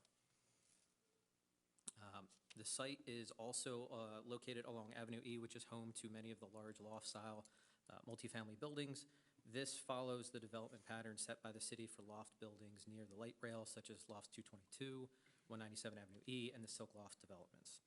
We've worked closely with the city and its professionals to prepare this project for you this evening, and we're excited to present it to you guys tonight. Thank you. Can you take the board through the proposed development, please? Sure. So I'd like to start off with the existing conditions. This is a photo of the adjacent property to the south, immediately south of our project that is currently under construction. If we go to the next slide. This is going to be a map directly pulled from the redevelopment plan. On the left side is the overall, and then the right side is supposed to be a little zoomed-in version. You can see that there's multiple redevelopment plans along this corridor of Avenue E, including the Silk Loft properties to the north, as well as the 90 to 100 Avenue E project that we just saw to the south. Next slide.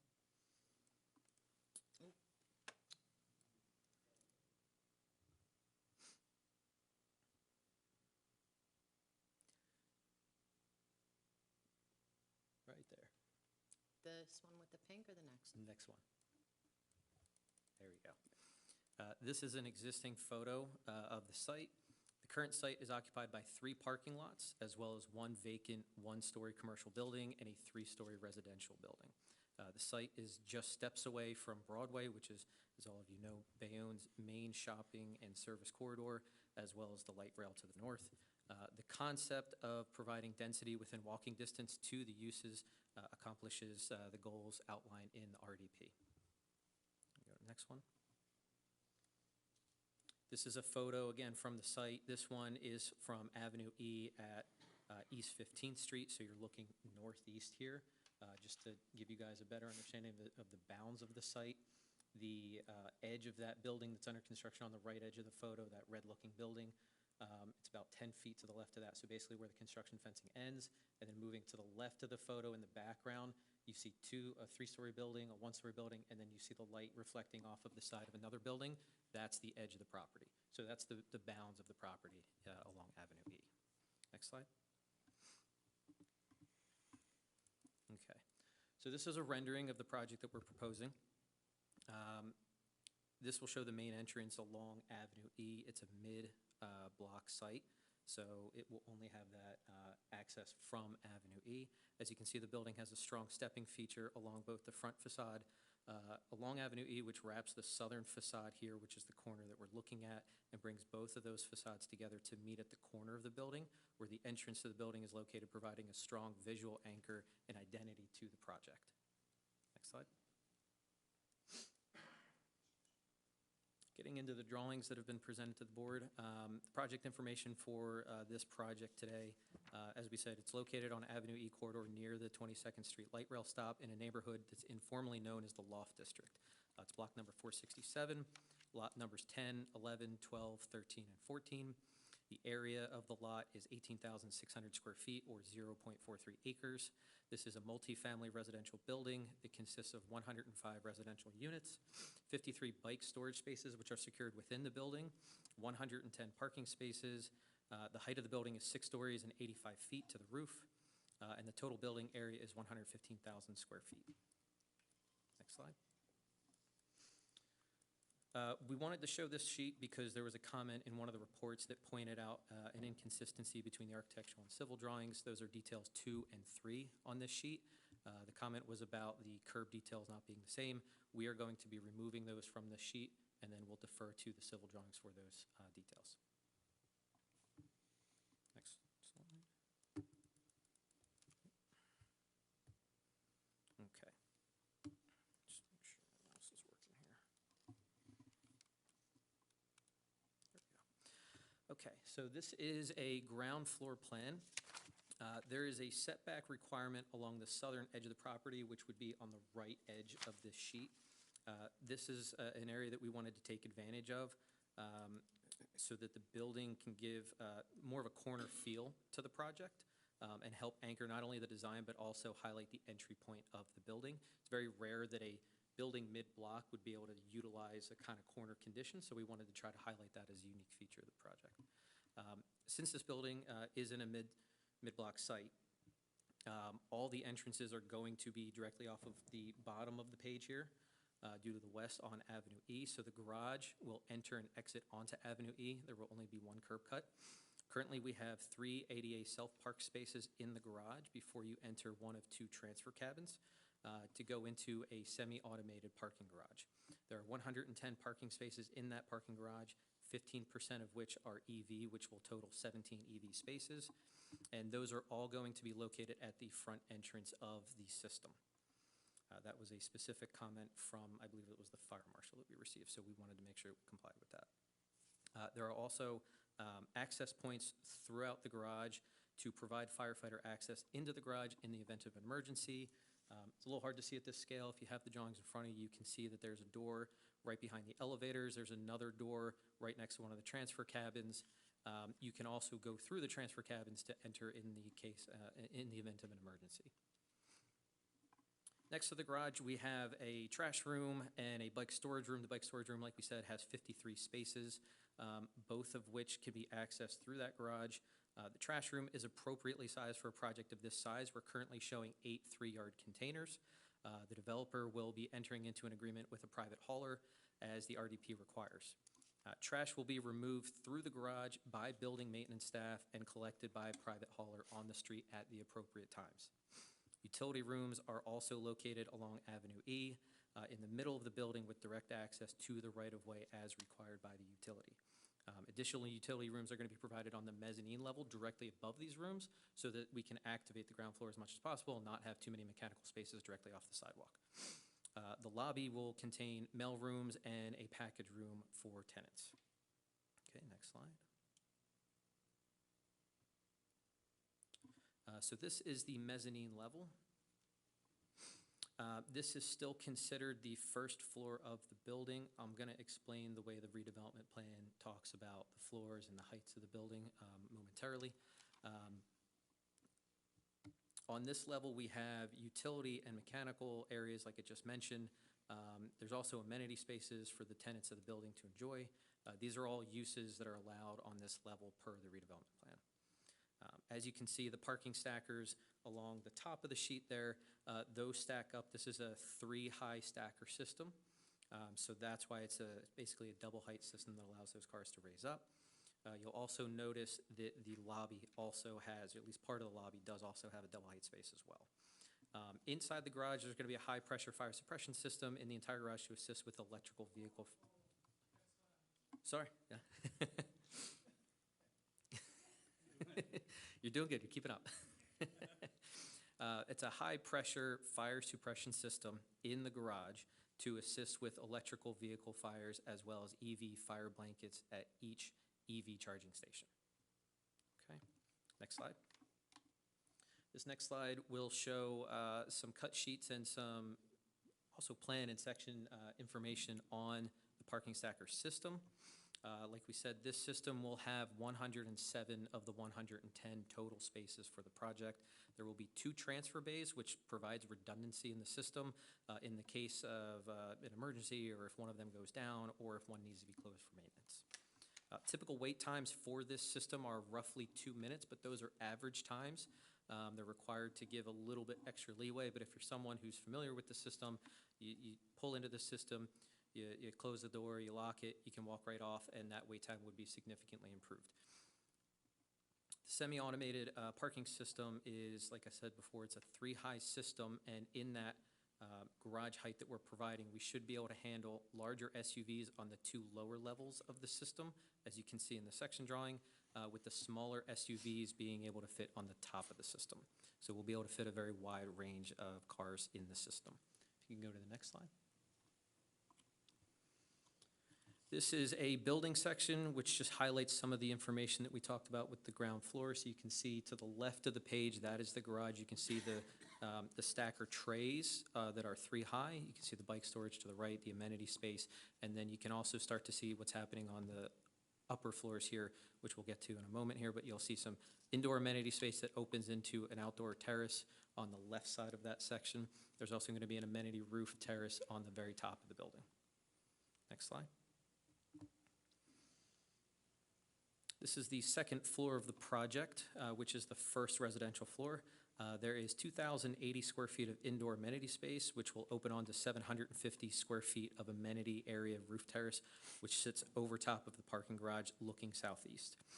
There will be 2 private terraces on this area for the 2 adjacent dwelling units to enjoy outdoor space. And there will be, these will be separated from that common area rooftop with privacy screens. We can go to the next slide. This slide is our typical floor plan. We have 105 total units. The total unit mix is as follows. So we have 28 studio units, 30 one-bedroom units, 29 one-bedroom den units, and 18 two-bedroom units. There are requirements in the redevelopment plan that state the minimum sizes allowed. So for studios, the minimum size allowed is 475 square feet. The smallest that we have is 481. We have multiple studios that are significantly larger. That's just a kind of a one-off situation there. One bedroom size, the minimum permitted is 575 square feet, whereas 666 is provided. And for 2 bedrooms, the minimum permitted is 800 square feet, and we are happily providing 1,133 square feet. There are also stipulations in the redevelopment plan for the percentages of these studio units, 1-bedroom units, and 2-bedroom units. The studios, I should say, the studios are not to exceed 33% of the total units. They're currently providing 27. The 1-bedrooms are not to exceed 80%. We're providing 56%. The 2 bedrooms are not to exceed 80%. We're providing 17%. Okay, next slide. Oh, I'm sorry, actually, I just want to make a couple brief comments about the units before we move on here. The comments will have basic amenities like a washer dryer, cable TV and internet, and meet all the design guidelines of the redevelopment plan and local ordinances. Den units, which you will see in here with the 1-bedroom dens, they do not have doors or closets. We don't want to have them being utilized as anything other than a home office area or a place for children or something like that. All residential units will have the same roll-down blind window system to provide for uniform appearance on the exterior of the building. Now we can go to the next one. This is the roof plan that was originally submitted. The building complies with all height regulations of the plan. The rooftop amenities for the residents will be located on the roof as an outdoor amenity roof space consisting of 3,950 square feet. That would be on the top left corner of the plan in that kind of purple area. There's no enclosed indoor amenity space on the roof other than the vestibule to the elevator, and obviously the stairs and the elevators themselves. There's a spacious outdoor roof terrace providing views to the east, accompanied by 4,400 square feet of green roof to the south, which would be to the right of the plan as you're seeing on the screen. Mechanical equipment, which is just to the bottom left of the plan, as you can see here, will be screened with a decorative mechanical screen. We've included those details at the request of the city engineer, and you'll see an exhibit of that shortly. Next slide. So the reason I started out by saying that was the roof plan that was submitted. We're sticking with the same design, I want to be clear, but we wanted to highlight a couple of points to make sure that we're showing compliance with the redevelopment plan, so there were no questions on that. What you'll notice in the difference between the last one and this one, we highlighted a buffer. It's a 5-foot buffer around that roof deck. That's in green. That was always going to be a landscape buffer. It was showing as purple before because it was part of the program of the outdoor terrace. So we just wanted to clarify that is a green space and will be counted as green roof. The landscape buffer will be 48 inches tall at the time of maturity per the redevelopment plan. And that will increase the total that I mentioned previously of 4,400 square feet by 963 square feet, which will give us a total of 5,363 square feet of green roof on this roof. For sustainable design, there are requirements in the redevelopment plan that we want to comply with. So the first one was the project being designed to meet LEED certification standards. I will share that checklist in a few minutes. The redevelopment plan also asks that we demonstrate to the degree of which the building will meet the following standards. So the first one is a minimum of 25% of the aggregate of all roofs within the redevelopment plan shall be noted as green. We're proposing, like I said, originally 4,400, which has now been increased to just over 5,300 square feet. Green roofs shall mean vegetated roof or a living roof comprised of an engineered roof system that supports planting medium, drought-tolerant plantings. The section of green roof we provide does meet these requirements. There's a requirement for a cool roof. We are proposing to use a high albedo white roof system that is, in a way, a green system, as this type of roof reduces the heat island effect by reflecting away heat as opposed to a dark color, which would absorb the heat and keep it in that area. Solar panels or other rooftop non-polluting renewable energy systems. We are not proposing any solar panels for this project. Another requirement is the rooftop open space used in conjunction with the cool roof, and that meets the RDP requirements. Provisions for non-polluting and renewable energy systems are encouraged, but we are not proposing any of these systems for the project. Okay, next slide. This is the details I was talking about for the mechanical screen. This will hide the mechanical equipment from view while providing some sound buffering, as well as allowing the natural airflow for the mechanical equipment to operate correctly. The colors of these screens will match the metal panel color being used on the building facades for the project. Next slide. So back to the rendering that we started on in the beginning. This is again along Avenue E. As you can see, there are large windows that are consistent with a large loft-style building along the Avenue E corridor. The facade comprises a combination of brick, metal panel, and cast stone on that front facade along Avenue E, with stucco and concrete block on the secondary facades. If we go to the next slide. So this is that front elevation as a drawing. All building facades are designed to be attractive from each vantage point and are consistent in their quality and finishes at all elevations of the project. The material and colors of the garage doors were not specified in the submission drawings, so we just want to make clear that those will be an aluminum door with glass vision panels, and the color of the door will match the window frames and the metal panel. As previously mentioned, the building is 6 stories and 85 feet tall, complying with the requirements of the redevelopment plan. Next slide. This is the southern side of the building. As I previously mentioned with the rendering, this is where you see that brick going down towards the corner of that required setback. So this is the facade that has that required setback of 10 feet. That setback is required because there's a utility located in that area, and they want to provide space for the utility to be able to perform maintenance on it. That is actually located on the adjacent property to the south, but they still wanted us to set the building back far enough so that if there was ever a case that they needed to provide maintenance, they had the room to provide that maintenance. So we took advantage of this facade being more prominent. There's not going to be a building built immediately adjacent to it, right up against it. So we wanted to give this a little bit more of a distinct look, which is why you see the stepping from the front of the building, wrap around and go to the side of the building, which gives us our anchor point at the corner, which is where the entrance to the lobby is. Okay, on this facade, on the lowest levels, you'll start to see some of that concrete block. And then you'll start to see in the lightest color with the stepping, that is starting to be stucco, but above it, we are continuing that metal panel wrap that's coming from Avenue E and going up to the back of the building. Next slide.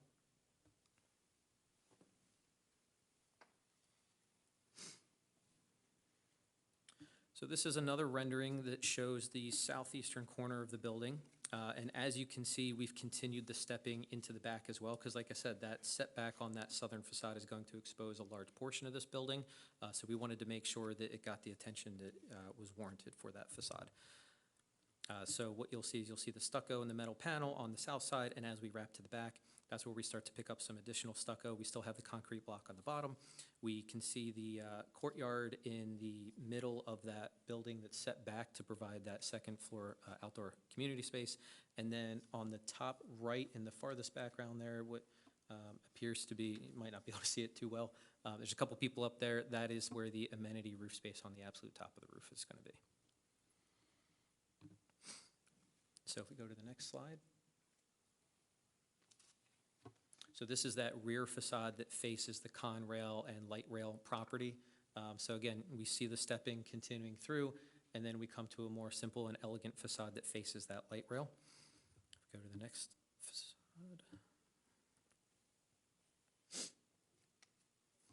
And so on this one, there's only a 5-foot setback from the adjacent property. So this facade, we believe, could be blocked quite easily.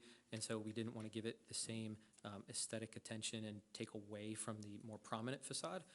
So what we did is we added some textured layers. So there's going to be some textured stucco here to emulate some shadowing patterns along this facade. We also are going to have 2 different tones of stone on the lowest level. The concrete block is going to be a lighter and a darker. That way it adds to that level of depth along the pedestrian level. And then at the corner itself, we do have some minor setbacks and articulations that are on the street fronting side so that we can add some interest to the building in that portion. Next slide. These are the materials that will be used on the project.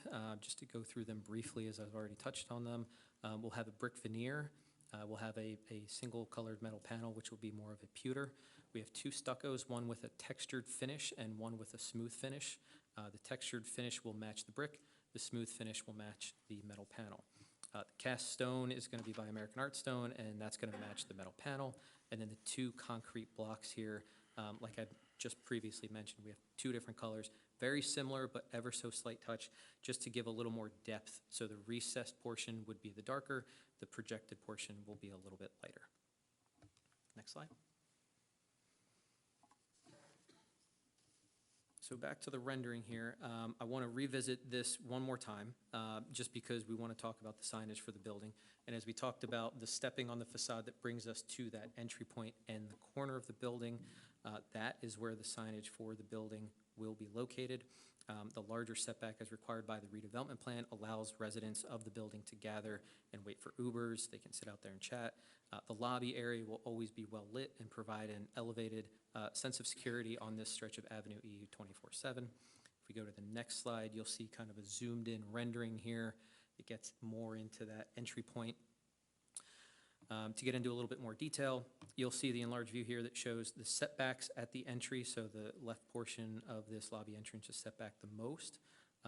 You'll also see the building signage and a planter, and the planter is part of the redevelopment requirements. We're specifically pointing that out. It's in the bottom right-hand corner of that image because there was a comment, I believe it was in the planner's report, that said that we did not have one. So we just want to make clear that that is in the project and it is located there. Go to the next slide, please.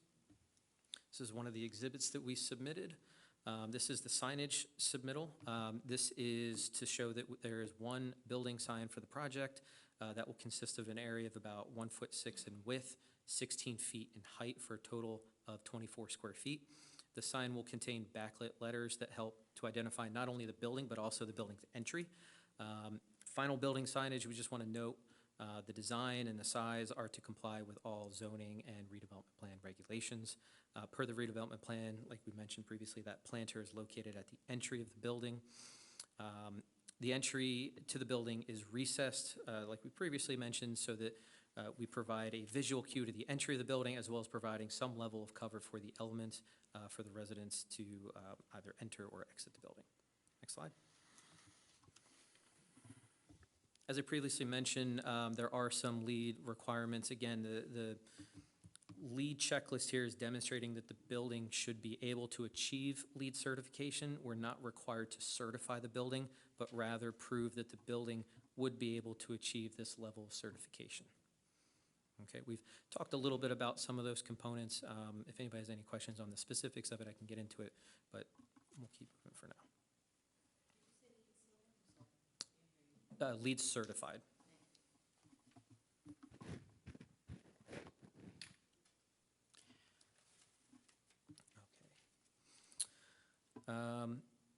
Okay, so there was one comment that Mike Maselli had mentioned that came up in the planner's report that we'd like to address. The planner noted that we do not provide horizontal breaks every 60 feet without change in vertical plane of at least 24 inches. The planner then goes on to state that the design waiver is required, and they stated that they have no objection to this exception. As architects, we believe that the design matches the scale and the design of the loft district and is an appropriate design for the neighborhood. We were originally intending to seek the design waiver for the vertical demarcation of 60 feet, mainly because it's our opinion that this is consistent with the scale and character of other buildings that have been built, that are being built, as you saw to the south, and have been approved and yet to be built in this neighborhood. It builds upon the city's original vision of this building being a corridor of larger loft buildings along Avenue E. The redevelopment plan contains the following goals. Well, I guess before I move on from that, I just want to state we do have additional exhibits that we can show. If we're going to comply with that vertical demarcation every 60 feet, we do have an exhibit which we can show shortly. So we will touch on that momentarily. Couple things in conclusion here. The redevelopment plan contains the following goals and objectives: to provide development and underutilized parcels in a manner consistent with the master plan, to promote revitalization of underutilized sites, to create economic development opportunities, to promote redevelopment that is appropriate for the redevelopment area, central location proximate to commercial corridor and walking distance to mass transit, to ensure high-quality, contextually appropriate architectural design, to ensure compliance with all federal, state, and local regulations, to promote and enhance pedestrian and bicycle travel, and to develop in a manner that is sustainable and resilient. We believe that this project meets all of these goals and objectives. Final slide. So we're excited to share this project with you. This development represents a thoughtful extension of the transformation along the Avenue E corridor in a site that currently consists of 3 parking lots, 1 vacant commercial building, and 1 residential building. We believe that the project meets the goals of the redevelopment plan by providing modern multifamily housing in proximity to various modes of transportation within close proximity to the city's main commercial center on Broadway. I just want to thank you guys for your attention and your time tonight. We look forward, or we hope that you will look favorably upon this application tonight. Thank you, Mr. Sheets. I just want to circle back on a couple of items. Sure. Very quickly, all of the units comply with all the design requirements in the redevelopment plan, right? There are That is interior design requirements that we've met.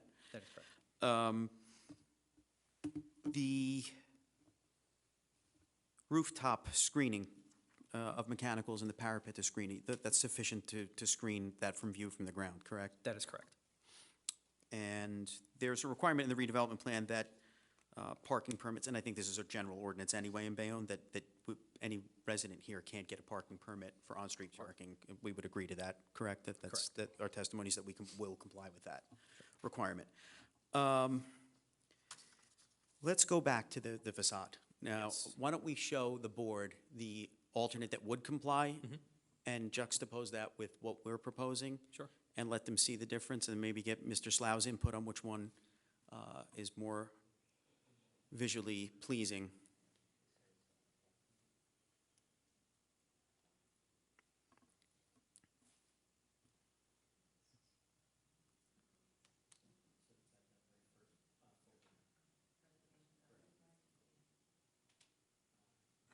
alternative? Yeah.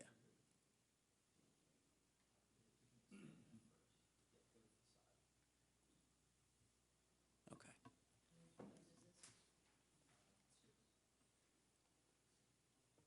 All right, so mark this. This would be Exhibit A34. A34, 2 pages, but what are we calling it? Alternate facade plan?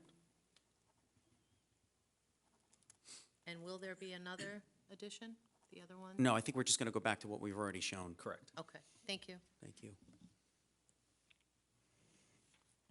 Okay, so why don't you take the board and Mr. Slough through Sure. how a revision would look and how it would comply and how that is different from what we initially proposed. Sure. So if the board recalls, the brick field, which is the light color of the elevation that you can see stepping down towards the right of the building. In the middle is where we tried to add the demarcation. So the way the redevelopment plan reads is you need to have a vertical linear demarcation separating the building every 60 feet horizontally, and it needs to have a depth of 24 inches. Okay? So we've proposed, if that is something that we need to comply with, we could do something like this that you see, where within that 60-foot requirement on the left and the right, obviously the one in the middle is significantly less, we are complying with the 24-inch setback. And if you could just go back to the other one so they could see the difference between this and that one and decide whether they'd like to go with the compliant one or whether they think the other one's nicer. If you go back to the original presentation, I think you had it open. If you go back to the PDF that you had, yeah. If on the top left, I think you have another tab. Yeah. There you Yeah, go. that's it. Yep. So this is what we originally submitted with the Correct. application, correct? Yep. And So then that's compared to this other one, which is A34.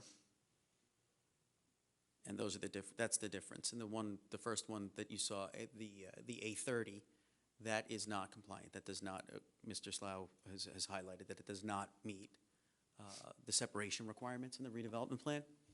The second one does. I think we like the first one better, but we want to comply. We don't want to ask for relief if we don't have to. But if you look at both of them, I think our opinion is that the one we submitted initially is nicer, and I'd like to just get input from the board about which one you'd like to see. Because one does require relief. I'd rather be as of right, but if you like the first one, we're going to have to get a design exception for it. So just looking for some board input on that before we move forward. Commissioners, anyone want to give an opinion on that? Which one would you prefer? This is A30, originally submitted, and this is the new concept presented today. I like the new concept. A30, new concept. It's subtle. It is very subtle. It's just, it breaks, the new one that we're proposing in front of you breaks the building up quite significantly, a little bit more, and it doesn't create a flow that the first design did.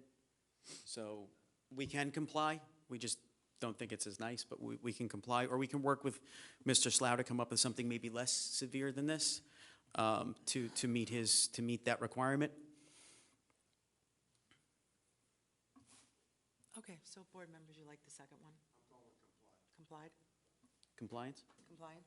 Okay, so compliance it is. So that's the one we're proposing. Let the record reflect that that's the one that we're going to do. So it is as of right, so we don't need to put any design exception testimony about that. There was one other provision about accent plantings, where we'll agree to add those wherever. And Correct. We would agree to that as a condition of approval, right? Correct. That was, I believe that the provision specifically talked about at the entry of the building, which is why we were showing that zoom Right. in rendering that has that. Okay, So and we if there's would any comply. other locations, we'll work with the board professionals Absolutely. to provide appropriate landscaping there. Are there, what kind of security measures? I know that's a question, a standard question in all the engineering reports. What kind of security measures does this Yeah, building have? sure. On most projects, you would see cameras, security cameras throughout the interior space, also some on the exterior. There was a question that came up about the garage itself. Typically, in an automated or even a semi-automated system, you do not have security cameras within. They will have cameras for the operation of the system, and they'll be checking in on that. But it is entirely up to the owner. They can provide security cameras within, so if that's a condition that the board wants, we can certainly comply with that. ADA parking count, we're okay on the number of ADA parking spaces, correct? All right. There was a question in one of the reports about driveway aprons and garage opening sizes. Can you address that? Yeah, the current garage door is shown at 20 feet, and I believe the driveway apron at curb cut was shown at 22 feet. We believe that the extra foot on either side is just going to help with maneuverability into and out of the site. If the board would rather those match and align at 20 and 20, we'd be more than happy to do that. There were comments about requested revisions for parking signage, bollards, and pedestrian warning devices. Would we be amenable to making changes as conditions of approval on those things? Absolutely, yeah, not a problem. Let me just look back, make sure we didn't miss anything.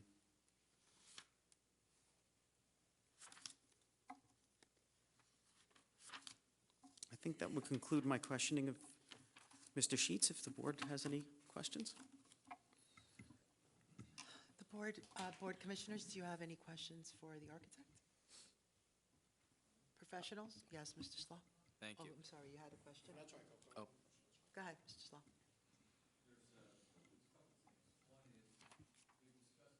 You had discussed roll screens on the outside of the windows. Is that the European style roll screen? So it wouldn't be on the outside of the window. Yes. It is on the inside. No, that's what I meant. Yeah.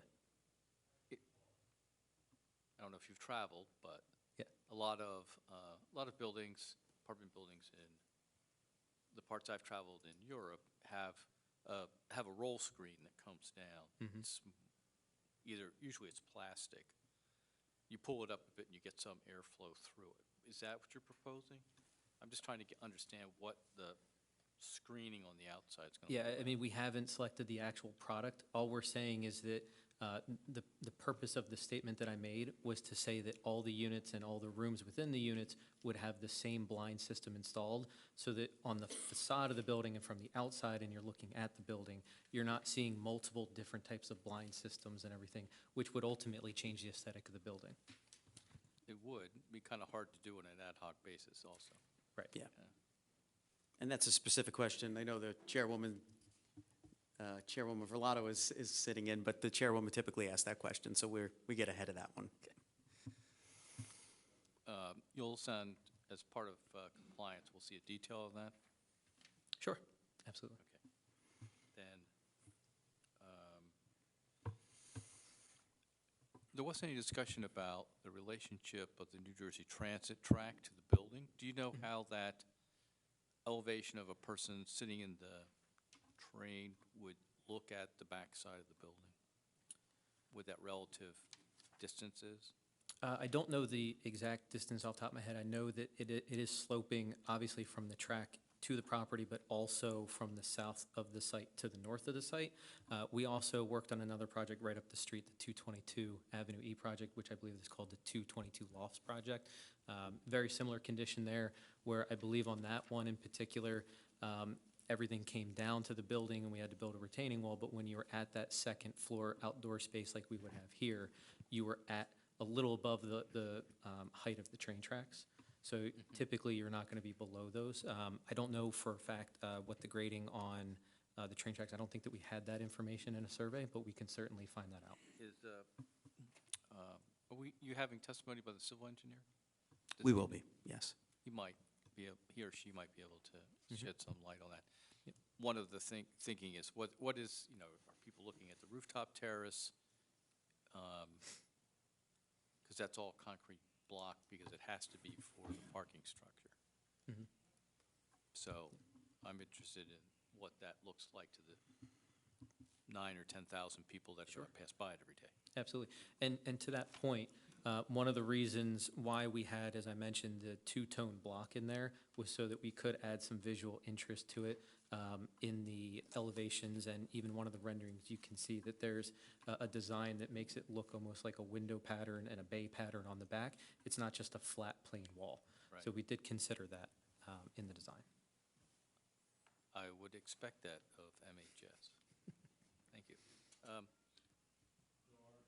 I didn't hear any testimony on R 7.1 related to rooftop lighting, which is, what kind of lighting would be proposed up there, and how would it be shielded from Yes. spilling over the sign?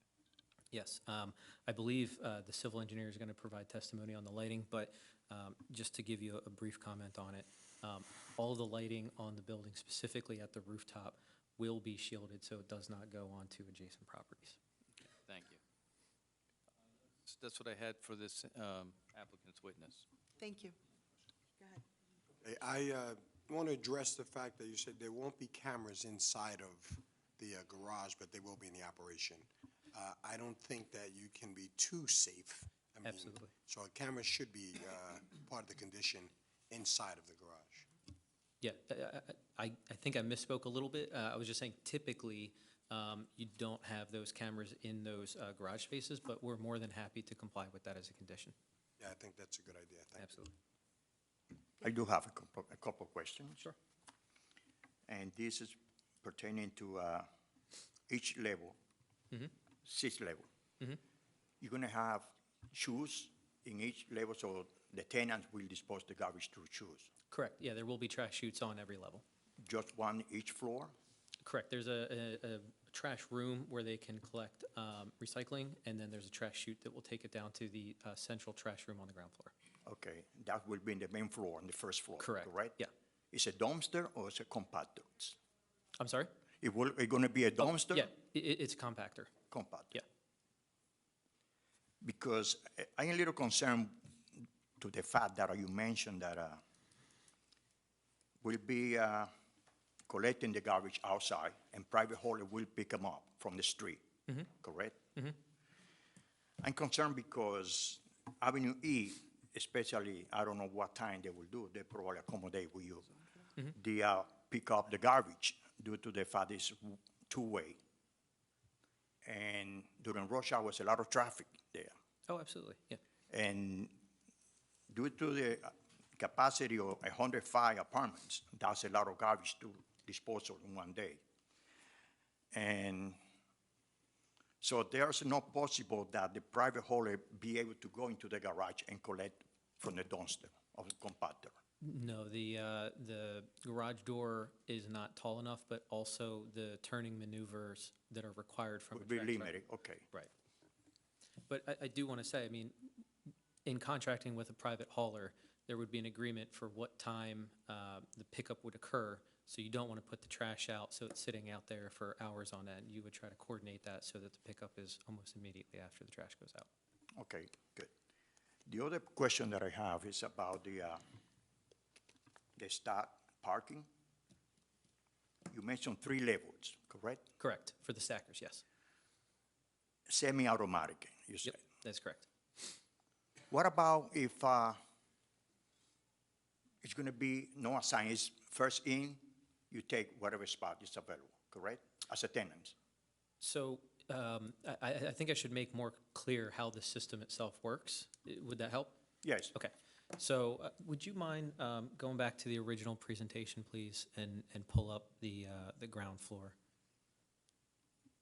While she's doing that, there were 2 transfer cabins.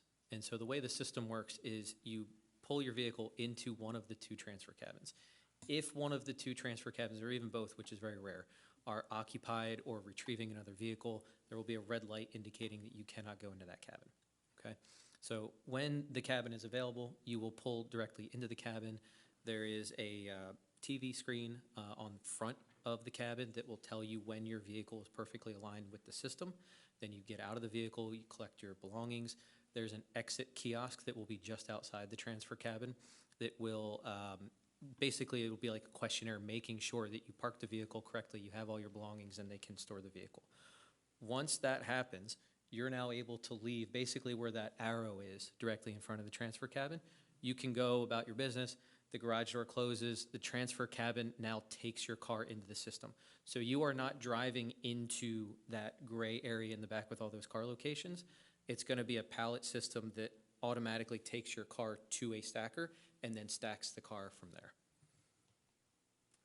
The reason I ask that question is because what happens if on the third level, Sure, emergency could happen to anybody? absolutely.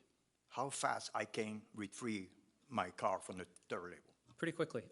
So the system has an app for your phone, and what you can do is you can start the queuing process. So you can say, I need to retrieve my car. As you're up in your apartment, you're telling it to do that, right? You said it's an emergency situation. Let's take that as an example. In an emergency situation, you may be running all over the place. You may be like, oh, I forgot my jacket. Let me run up and grab my jacket. Oh, I forgot my bag. Let me go run up and grab my bag. What you don't want is you don't want the car to then go into the transfer cabin and sit there and wait. So when you call the car from your mobile app, it'll move it closer to the cabin. Doesn't put it in the cabin. You then have to get to the cabin and enter into the kiosk that you're there so that it can bring the car out. The total retrieval time, the average, like we said, is roughly 2 minutes. Yeah. And like you'd said, third story high, all the way off to the right, that will be the longest time. If you are one of the spaces immediately adjacent to it, obviously it'll be a lot faster. Very good. Thank you for your answer. And my last question will be, in these days, a lot of people, especially young guys or young people, they want into the EV automobile. Right. How do you come with the conclusion that out of 110 parking space, only 15% had to be EV? So I'm glad you brought that question up. This system has the capability of increasing its EV count. So you would just need to purchase another charger and attach it to the pallet. And as you're in that kiosk doing your exit questionnaire, you can tell it that you need it to be EV charged, and it will take you to an EV charger and it will charge your vehicle for you. So we could increase the count in the future if the demand necessitates. Very good. Thank you. That's all. Any other questions? Commissioners? Yes, go ahead. Thank you. So you did mention that the screening on the roof for the mechanical equipment, there was also a comment about the sound buffering. Is that also going to satisfy that? Yes. So typically, like for instance, a generator would have its own sound enclosure. So the screen wouldn't be to help with that for a generator that has it. For mechanical equipment that doesn't have it, that screen system will mitigate some level of sound because it is blocking it from transmitting directly across to the neighbors. And also, to meet your ADA EV space, the transfer cabins are totally ADA accessible? That's correct. The system is capable of handling ADA spaces.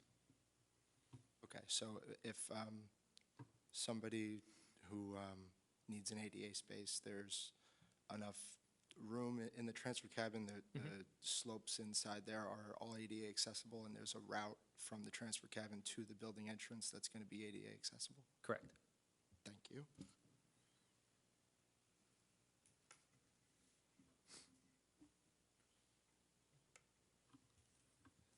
That's it for me. Thank you.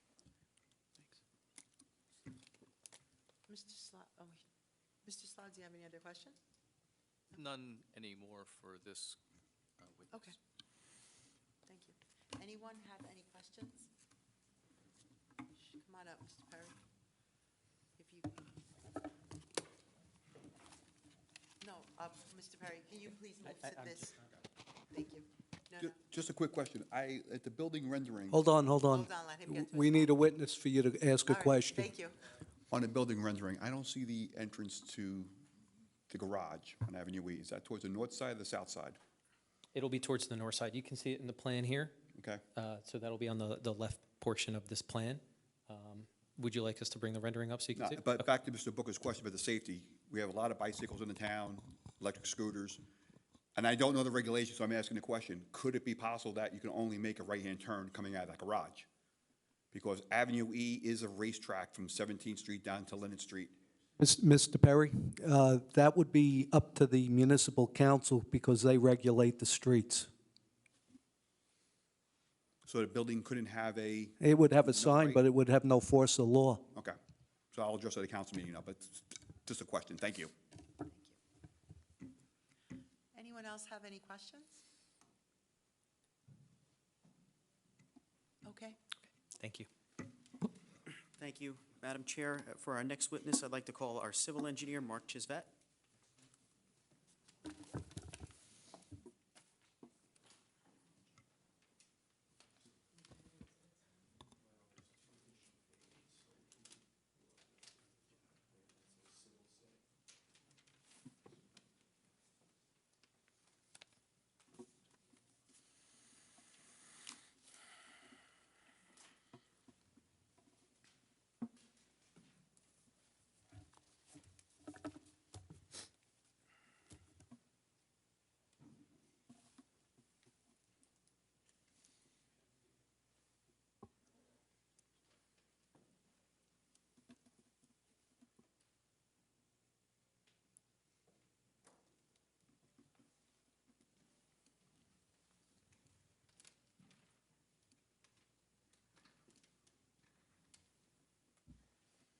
Mr. Maselli, in the future, if there are any additional exhibits to be submitted, please have them sent to my office 48 hours prior to the meeting so that we can post them on the website.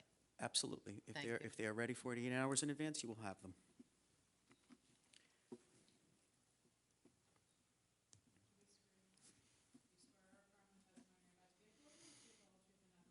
Yes, I do.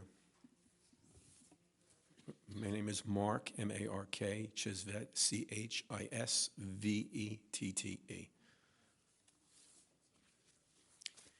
Mr. Chisvet, can you present your qualifications to the board, please? Yes, I'm a licensed civil engineer. My license is active since 1982. I am the president and founder of Chisvet Engineering, which has been in operation since 2015. I have been a professional engineer in the state of New Jersey for over 40 years. I have testified before this board as well as dozens of other boards in New Thank you. Jersey. We recognize you. Welcome. Thank you. Welcome Thank back. you. Mr. Chisvet, can you just take us through the site from a civil perspective, from an engineering perspective, please? Yeah, before I do that, I just want to clarify what is on the screen now. The first 9 sheets of that set is the set of plans that were submitted previously, dated November 10th, 2025, 9-sheet set of drawings, civil drawings. But there are 2 additional pages to that attached to the end. One is a modified version of the lighting plan, and the last page is an exhibit showing proposed street furniture. The sheet number for the revised lighting plan hasn't changed. It's just a different sheet, C4, and the exhibit is just called Figure 1. Should we mark those as one exhibit together?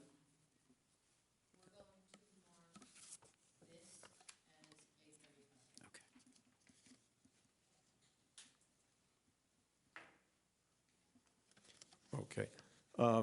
So this cover sheet just shows a tax map, so you can see where the site is located, and the orientation of that tax map is a little different than the plans themselves. But the site is on the northbound side of Avenue E, and it has a frontage of about 190 feet along Avenue E, and it backs up to the Conrail right-of-way.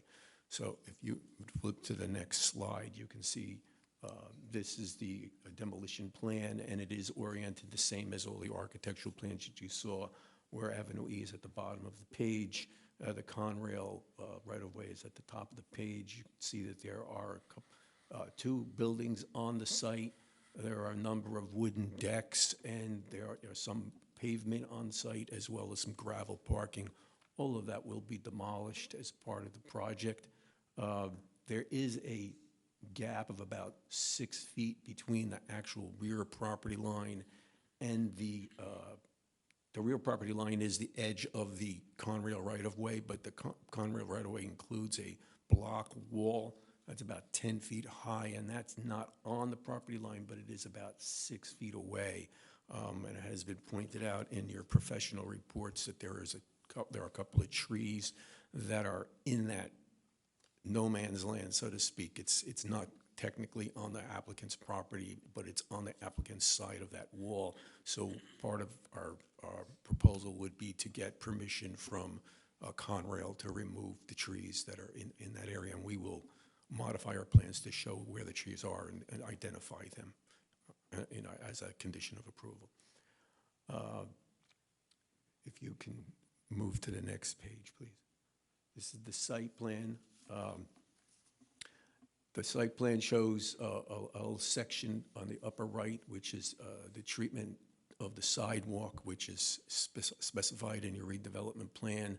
The first 5 feet behind the curb will be pervious pavers, and then the next 6 feet is what's called a redevelopment plan is called a clear zone, and that will be a concrete sidewalk with a 3x3 scoring pattern, and then the remainder of the sidewalk between the clear zone and the building, which is 2.5 feet wide, which will be conventional concrete as well. The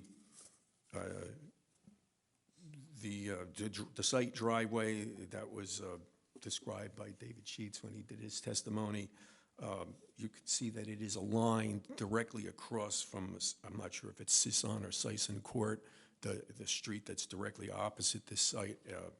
And we have purposely aligned the driveway with that side street so that the Sisson Court and the site driveway and Avenue E all act as one cohesive intersection, and that would eliminate conflicting movements which might occur if there was an offset between the driveway and Sisson Court.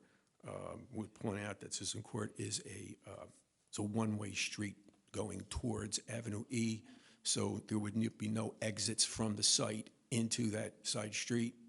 Exits would have to be either left turns or right turns. And also, that is a minor street. It doesn't extend all the way out to Broadway. The next block over, which is 15th Street, is in the same direction, a one-way street going towards Avenue E, and that does extend to Broadway. So there would be more local traffic on 15th Street than there would be on Sisson Court. So we don't anticipate much in the way of conflict with the site activity and that side street. We are proposing along the street frontage in that area that's called the tree zone. That's pervious paver zone.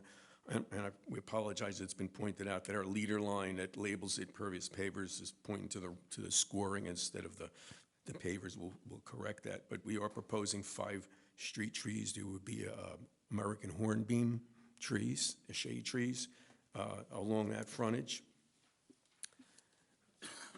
And the tree pits would have the silver-cell detail that's required by the redevelopment plan, and that's detailed on one of our other sheets. If you could move to the next page, please. So the next page is a combination landscaping and lighting plan, but I'm just going to focus for the moment on the landscaping because we did revise the lighting, and that's one of the exhibits I mentioned before. So again, we show the 5 street trees. We also show, because there are some setbacks on both the north and south side of the site, we are proposing plantings, a combination of ground cover and small shrubs.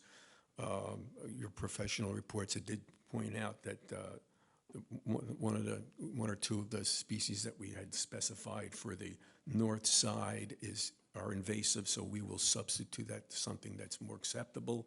The reason they don't match what's on the south side is because the south side is going to get a lot more sun, so we want to find a ground cover that would be a shade tolerant on the other side on the north side of the building. And so, but whatever we come up with, it'll be similar. It'll be a combination of low shrubbery and ground cover on both of those side yards. The side yard on the south side is an odd dimension, and I should have mentioned this when we were looking at the site plan, but it is 6 foot 4 inches in width, and the reason is because the redevelopment plan requires that we may maintain a certain offset from a sewer facility that's on the adjacent property. There's an easement with the sanitary sewer line going through there and a couple of sizable structures within that property. And we are required to maintain 10 feet from the edge of that structure to the building, which we have done. And that is shown on our site plan, and that our surveyor did identify the exact location of those structures, so we can be comfortable that we're providing that 10 feet of clearance. Like I said, I'll get to the lighting in a little bit, so I'm just going to skip over the lighting for now. So if you could give me the next slide, please. Which would be C5, yes. This is the grading and utility plan. So there's a stormwater detention system. You can see there's a rectangle within the site driveway. That is a cistern that is proposed underneath the floor slab. All roof drawn off from the entire building will be directed into that cistern. That cistern is then connected into a control structure which will regulate the discharge from that cistern into the city system. It will be connected to a manhole that's more or less directly opposite the site driveway. We recognize that this site is in a 500-year flood zone, low probability flood area, but it is in one. And so we will make sure that the entire detention system is equipped with watertight covers and access ports, so that if there is a flood, it doesn't enter into the detention system and conflict with the system itself. We did receive a series of comments from your professionals regarding the stormwater analysis, so we will be revisiting that and providing additional calculations, and we will be expanding our analysis to also examine the pipe system in the street downstream from the site as requested by CME, to make sure that there is no shortage of the capacity within the street itself, in addition to the capacity of our detention system. All the utilities come out of the building onto Avenue E, and you can see that there is a proposed sanitary sewer connection that's separate from the connection from the detention system, and then there are one fire, one domestic water connection that is proposed. That's a little bit further to the south, just near the lobby area. There's a mechanical room right next to the lobby, and there is a utility pole more or less at the middle of the site, and that's right opposite where the proposed transformer room is. And so we were proposing the electric underground and the telephone and communication lines coming into the building all underground from that utility pole. And we will be working with the public service, once we get into construction documents and get all that detailed.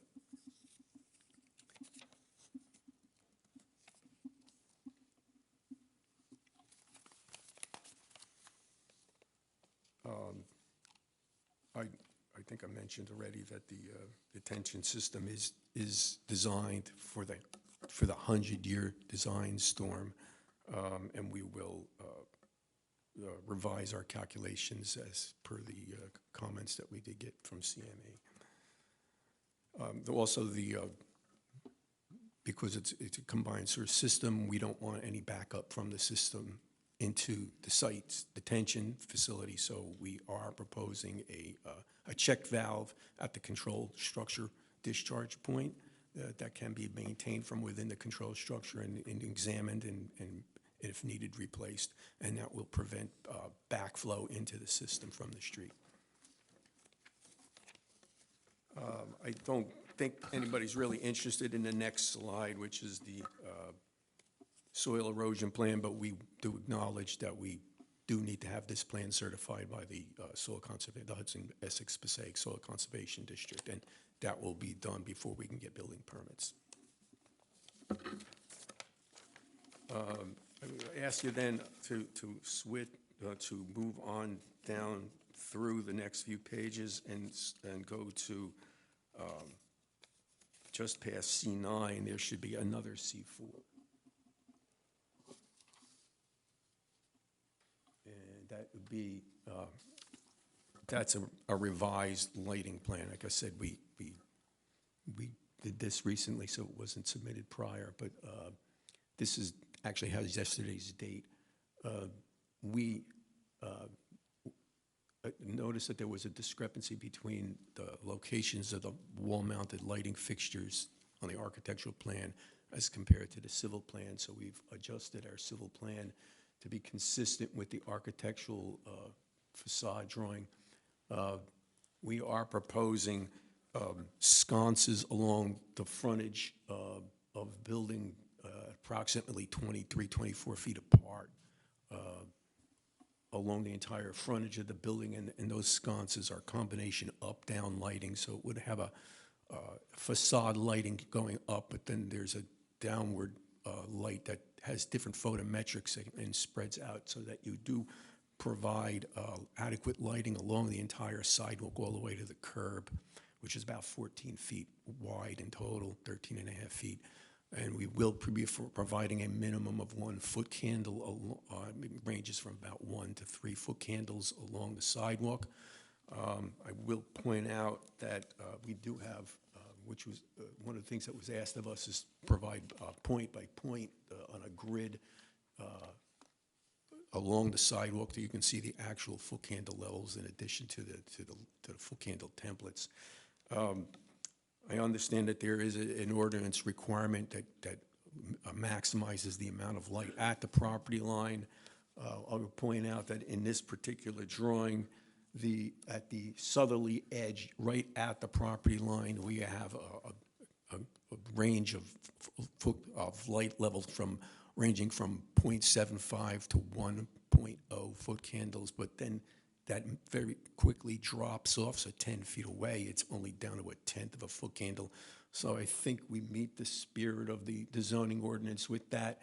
If there's still a little bit concern that we're providing too much light in front of the adjacent property, we can always relocate that fixture a little bit to further north along the facade, so it doesn't do that. But I think the way we have it now is a more uniform lighting distribution. And this drawing also has a little bit more detail on the actual fixture. There's an image of the fixture itself and some specifications of the fixtures. The fixture, there is, if you look at the table at the bottom, I don't know if you can see that, but there's an A fixture and a B fixture. They're actually the same light fixture. The only difference is the amount of wattage.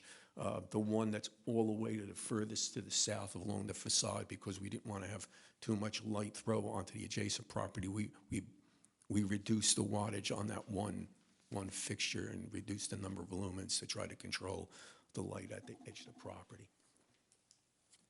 There's one more slide, if you can move to the next page. We do show on our site plan that we are proposing some park benches and trash cans along the sidewalk area for public use. And there were some questions from the professionals as to exactly what we are proposing, so we're providing some details on this, what we call the street furniture detail at Figure 1. And you can see there's a bench, it's a 6-foot bench with a back, and the slat, they look like wood. They're actually artificial materials, so they'll hold up under on various weather conditions. They come in different colors, but what we've shown here is what they call cedar, which is more of a natural wood look color. And then the trash can is a typical 35-gallon trash receptacle that has a domed lid, and it would be mounted to the ground, but it opens up so that you can remove the container within and empty the trash.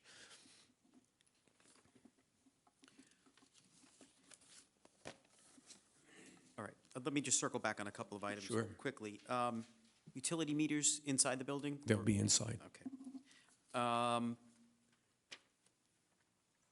There was a comment in one of the reports, I think it might have been in the engineer's report, that there was a discrepancy in the number of driveways. The one driveway layout does not affect our traffic calculations. No, it does not. And there will only be one driveway. It's a two-way driveway. And just to clarify, I think David Sheets mentioned that I believe that there may have been a slight modification to the building position of the garage door and our site plan didn't quite catch up, so our driveway is shown to be about a foot off from center, but the intent is it would be centered on that door. But we are proposing 2 extra feet of width in the curb cut itself, just to facilitate the turns in and out of the site. The door itself at the building is 20 feet wide. The curb cut is, we are proposing at this point in time, 22 feet. And the driveway entrance, there was a comment in one of the reports that, would we be okay removing the striping at the driveway entrance? To revise plans to remove that? To remove the... It says revised plans to remove striping at the driveway entrance. Was one of Yes, the comments that's in not... Mr. We Bellisi's certainly can do issue, that. right? Before we move on, I just want to point out also, and I'm not sure David Sheets mentioned this or not, but the way the parking garage mechanism works, when you bring your car into the transfer cabin, it rotates your vehicle around. So when you are retrieving your car, it's always facing out. You never have to back out of the building. That's a good point. All right, just to go back to lighting, our lighting plan will be compliant with the redevelopment plan, correct? Yes, and there was a question about rooftop lighting and hours, so we've discussed with the client, and the lighting on the, there is some rooftop lighting in the amenity area, and that will go off at 11 o'clock. The landscaping changes that I discussed with Mr. Sheets, I assume on your plans you agreed to make the revisions, Yes. communal areas. We will add the entrances. accent plantings at the entrances, yes. And the comments in the stormwater section were okay, complying with all the comments? Yes, we need to do a bit more analysis and provide more calculations, but we will do that as a condition of approval. Is there anything else in the engineers or planners report that you think we need to discuss with the board? Not at this time. That would conclude my questioning of Mr. Chisvet. Open it to the board. Commissioners, any questions? Yes, Commissioner Booker? yes, Commissioner Booker. One small question. You said there's going to be several trash cans in front of the property. Whose responsibility is that to empty those cans? I would assume it's ownership, but, I'm not sure who's going to collect it. I guess they're going to collect it when they collect their own trash, so that's what I would assume, unless that's a DPW issue, I'm not sure. But I'm sure the ownership would be willing to empty those trash cans. Thank you. Any other questions from the commissioners? Yes, I do have one. Right here, sir. Mark. I passed this morning that location, and I noticed there's a 2 empty spot or lot. The building in the middle with the red bricks is, what type of business was there? Is it a mechanic shop or? I really don't know You don't know? what it was previously used for. Do any witness know? Our planner is our next Okay. witness. I He'll can be able to speak to answer that. Okay. That used to be a used tire place. Tire and a place. mechanic shop, yes. Mechanic shop. And the question is because after demolition, I guess the soil will be tested by a laboratory, a certified laboratory, correct? I would assume that would have to be done before they can haul off any soil. They have to know where they can take it. That's it. I want to address also, I'm not really sure who asked the question earlier, Mr. Sheets, but there was a question about the Conrail line and what the visibility is from the tracks. I don't know the elevation of the track, and the surveyor did not give elevations on this block wall, but continuously along the entire rear of the property is about approximately a 10-foot-high block wall. So I'm not really sure if that would be blocking views from the windows of any passing trains or not, but we could provide that information if you want. Yeah, it was really, it has to do with what does the backside of the building look like, and does it provide sufficient variety? It's not, and it's testified to by Mr. Sheets, it's an architectural block. It's not straight concrete gray block. And they'll do it in 2 different colors, and they'll pattern it in such a way to give a sense of depth along that. So I'm satisfied with that answer. Okay. The question was also wanted to make sure that there wasn't going to be any means of access from the site onto the Conrail tracks. Block wall would certainly seem to address that issue. Yeah, no, there is no access through that wall. No pole vaulters allowed. Right. Any other questions? Yes. Just a couple things. First, just a clarification with the no parking striping. It's pretty typical in Bayonne, just in front of the depressed curb, there's just like a 4-inch stripe that goes along the length of it, so no cars park in front of it. So that was the no parking striping. We'll comply with that. Sure.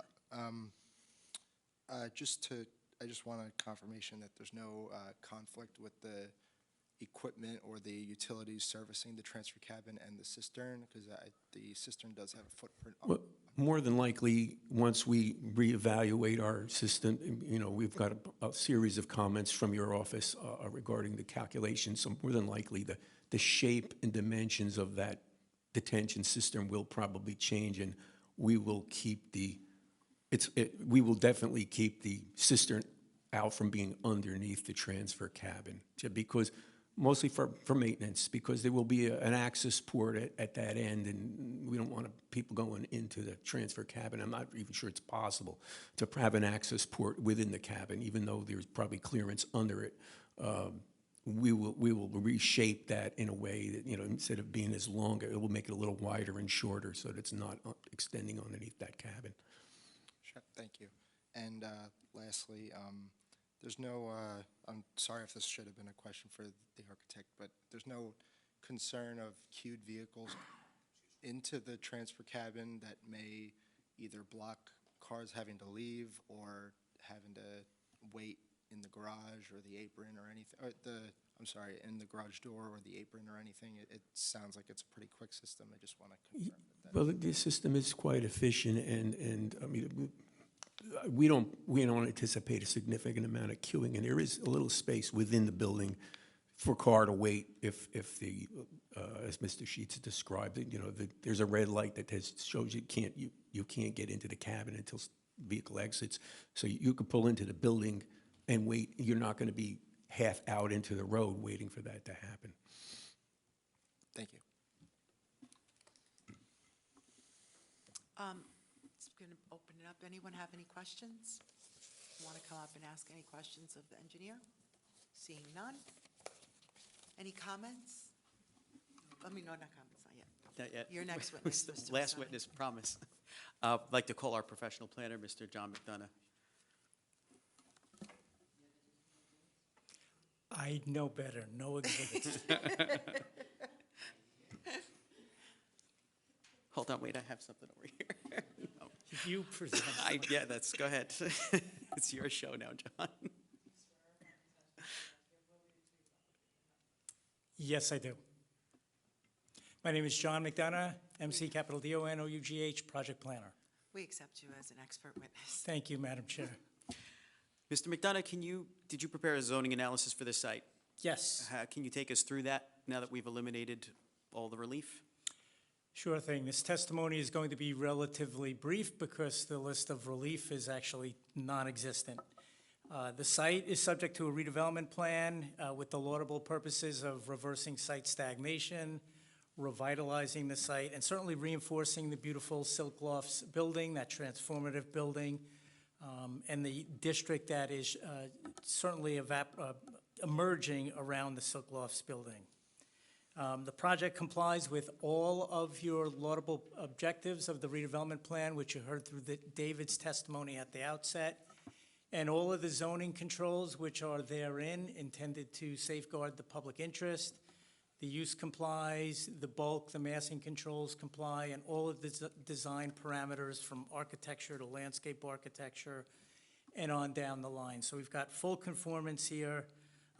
We did prepare an EIS, an environmental impact statement, dated September 10th, 2025.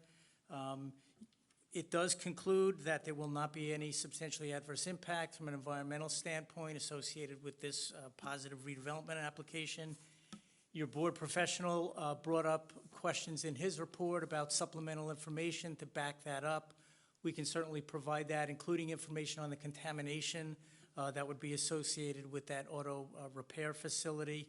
will provide the information on the case file, and the clear answer here is that this becomes a mechanism to accelerate any cleanup of the site, to bring it up to residential standards, if in fact that has not already been achieved. The case law is clear. When an application, it comes from our state Supreme Court. It's known as the Pizzo-Manton case, and whenever we're dealing with an application that fully conforms, it tells us that the essence of good planning is rooted in our zoning regulations. In essence, a fully conforming application is in and of itself good planning and warrants the board's approval, and therefore should be approved. So I would say here in conclusion, based on the comprehensive testimony that you have before the witnesses before me, our applicant's team has put together a really well-thought-out plan, a plan that has been well vetted by your excellent board professionals as well, and I think we've landed at a good spot, a perfect spot, where the application is fully conforming and certainly warrants approval under that state Supreme Court mandate. Mr. McDonough, the RSIS parking standards, they're now expressed as maximums, right? So that wouldn't apply to our development. That's correct. Thank you. I think that would conclude my questioning, Mr. McDonough. If anybody has questions? Any questions, commissioners? Professionals? Anyone have any questions? Seeing none, thank you. Okay, thank you. Any comments from anyone? Any comments from our commissioners? Closing remarks, Mr. Masson? Thank you.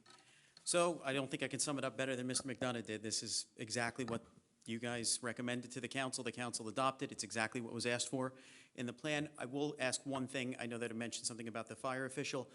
I would like language, and I think we have this in all of our resolutions, but the condition for the fire official or for any other governmental agency, if they trigger a small change in the site plan, that if it doesn't trigger a deviation, that we not have to come back and bore you good people with that you leave it up to your professionals to determine which ones need to come back and which ones don't. I think that's been a standard provision, Mr. Campusano, but if and when we do put this in, if this is approved, that it allow flexibility, so we don't have to waste your time with things that don't trigger variance relief. That's true. Okay, thank you. And with that, I will close and just ask that the board approve this application. Thank you. Commissioners, I need a motion. A second. Second. Thank you. On the vote, Vice Chair Velardo. Aye. Commissioner Booker. Aye. Commissioner Veloz. Aye. Commissioner Scheibel. Aye. Commissioner Rhodes. Aye. Commissioner Locke.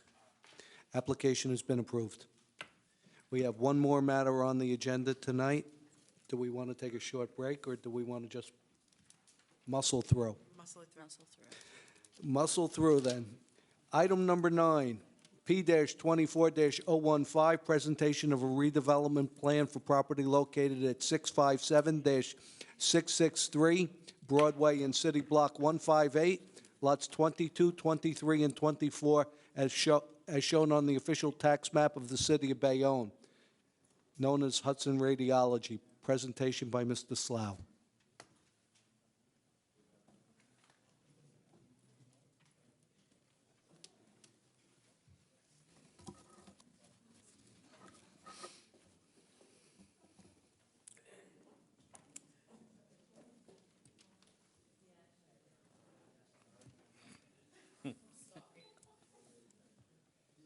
What did I do?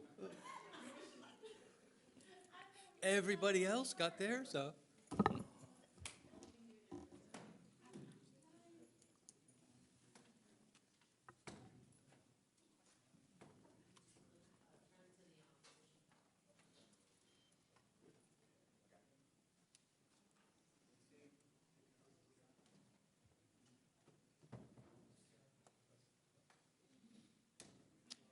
It's going to look like that.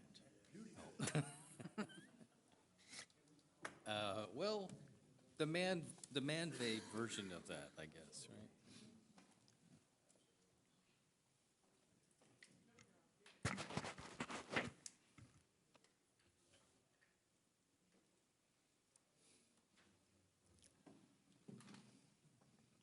Swear me in before I get started. Be a good idea. I do.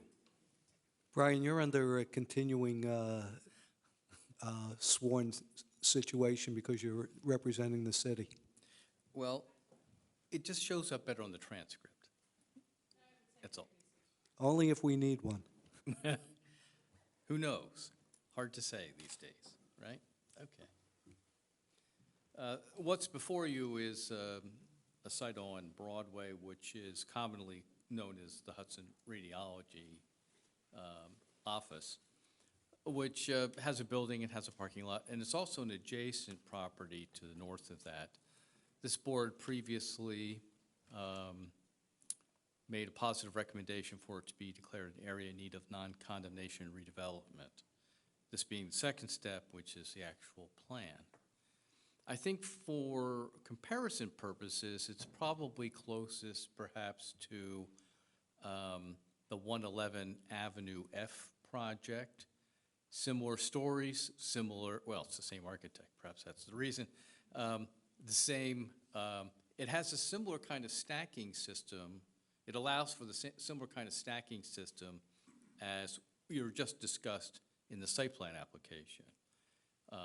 So it has an allowance for kind of a big first floor. Here, though, we don't have concerns about flood issues. So in development, you could actually have one level of parking under the building.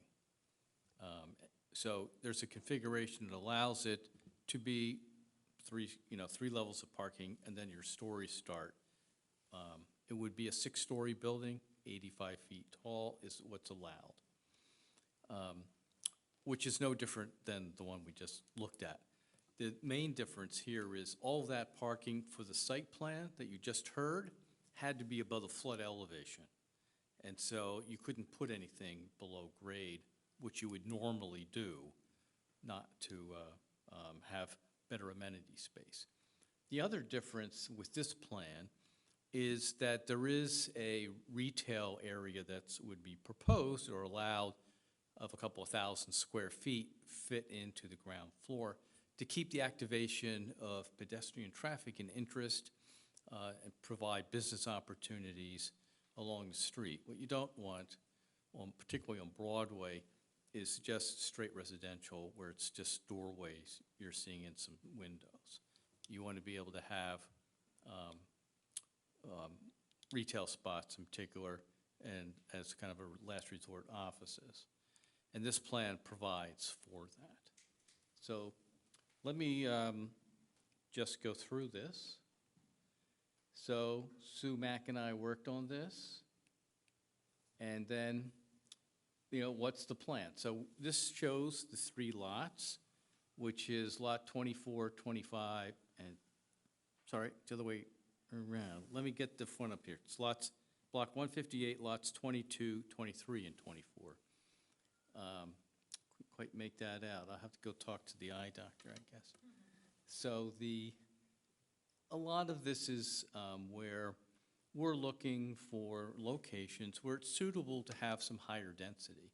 And generally speaking, the favored areas for that are along the avenues and not the streets, though we've had, of course, some along the streets. This fits that bill being on Broadway, which is your main commercial corridor. So this promotes all that, keeps also the piece of it that's the piece of it that allows the retail.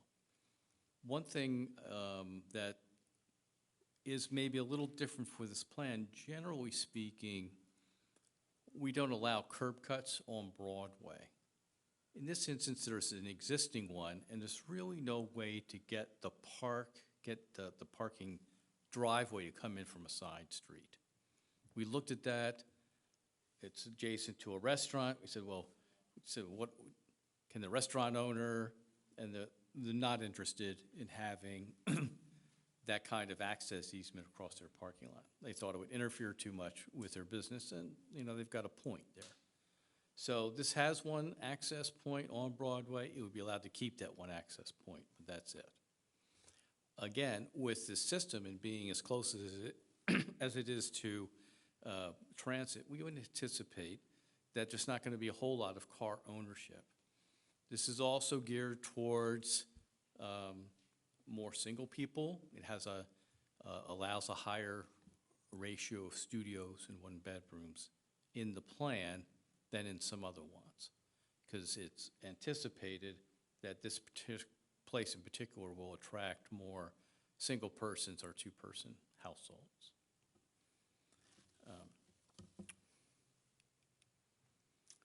So what's in the plan? This is standard. In fact, you saw that in Barbara Elan's plan. You always have to have a goals and objective statement. You need development regulations because this will supersede the zoning ordinance. That's the whole point. So that's uses, bulk requirements, and design standards. And if you look, this is the site if you wanted to refresh your memory. So the white building in the left part of the picture is the former radiology office. Then that's their parking lot, and that's the access point. That access point can be shifted around a bit just to benefit how the building gets laid out. And then there's also a vacant property to the right, a one-story here. We have some taller stories, as you can see in the background. We've got a three-story building there, and there's some other taller buildings here. But as Bayonne redevelops, we will see taller buildings occur. The lot area is a little over 12,000 square feet. Walking distance to the 34th Street station from this location.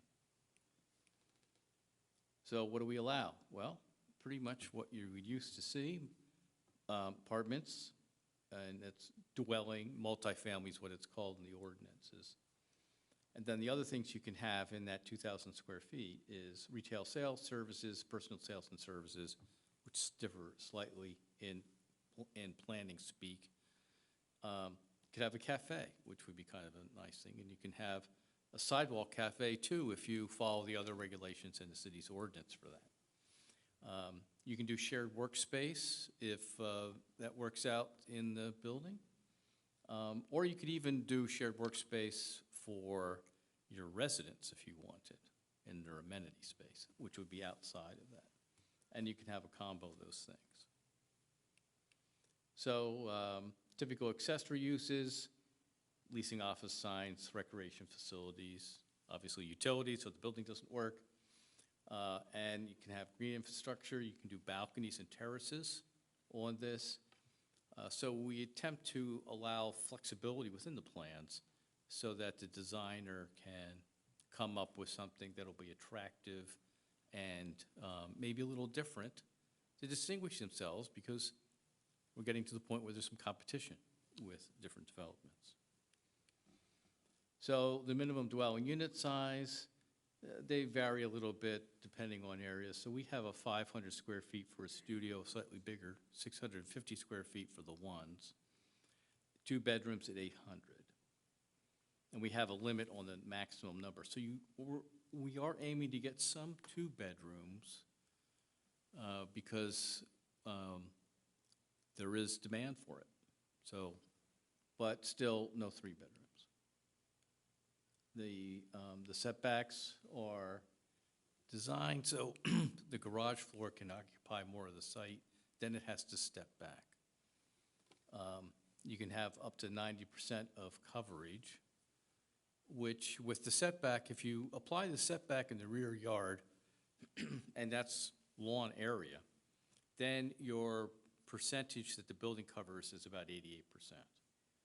So if they need to do something else with impervious cover at the back, say they have to put a pad in for a generator or something like that, then they can put more green roof on, and they would have to do 2 feet of green roof for every 1 square foot of additional impervious.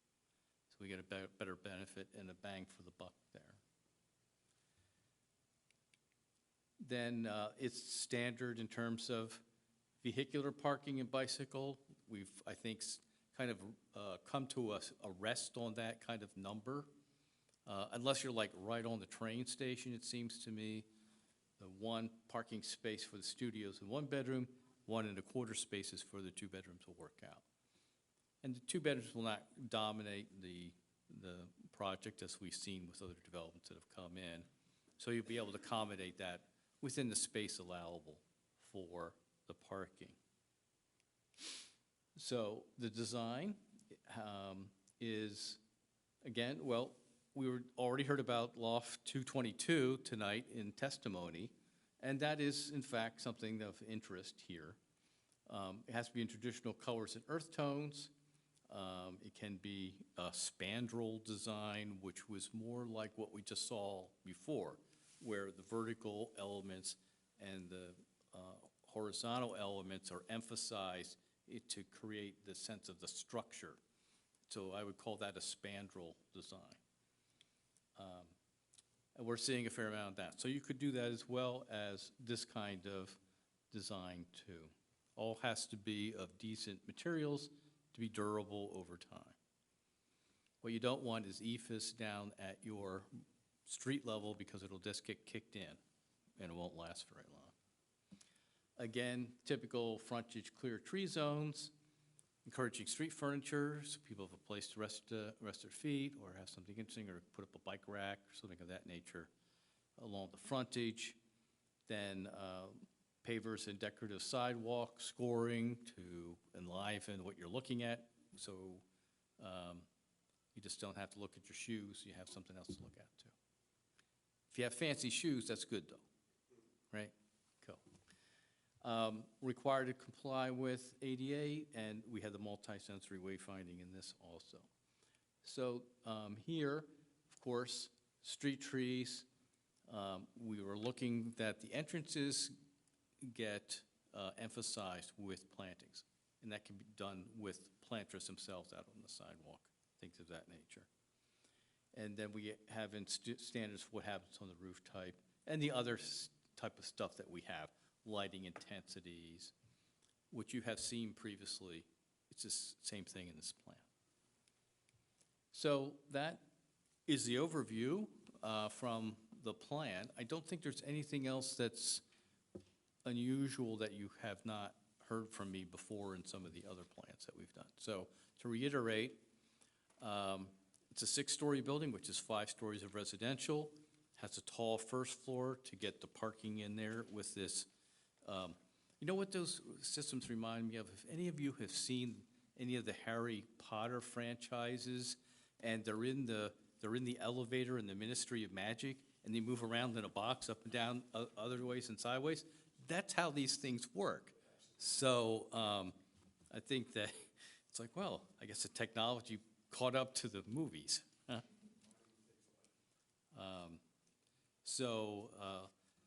If there's any questions, I'd be happy to entertain those or entertain questions from the audience. Any commissioners have any questions? Seeing none, any comments? Professionals? No, no one? Okay. Audience, anyone have any comment, question? No? Seeing none, I'm waiting for a motion. Motion. On the vote. Did we get a second? Second. Now we did. Vice Chair Velardo. Aye. Commissioner Booker. Aye. Commissioner Veloz. Aye. Commissioner Scheibel. Commissioner Rhodes. Aye. Commissioner Locke. Redevelopment plan recommendation to the council has been approved. Now we move on to resolutions. First resolution is P-25-001A, ordinance change to ILA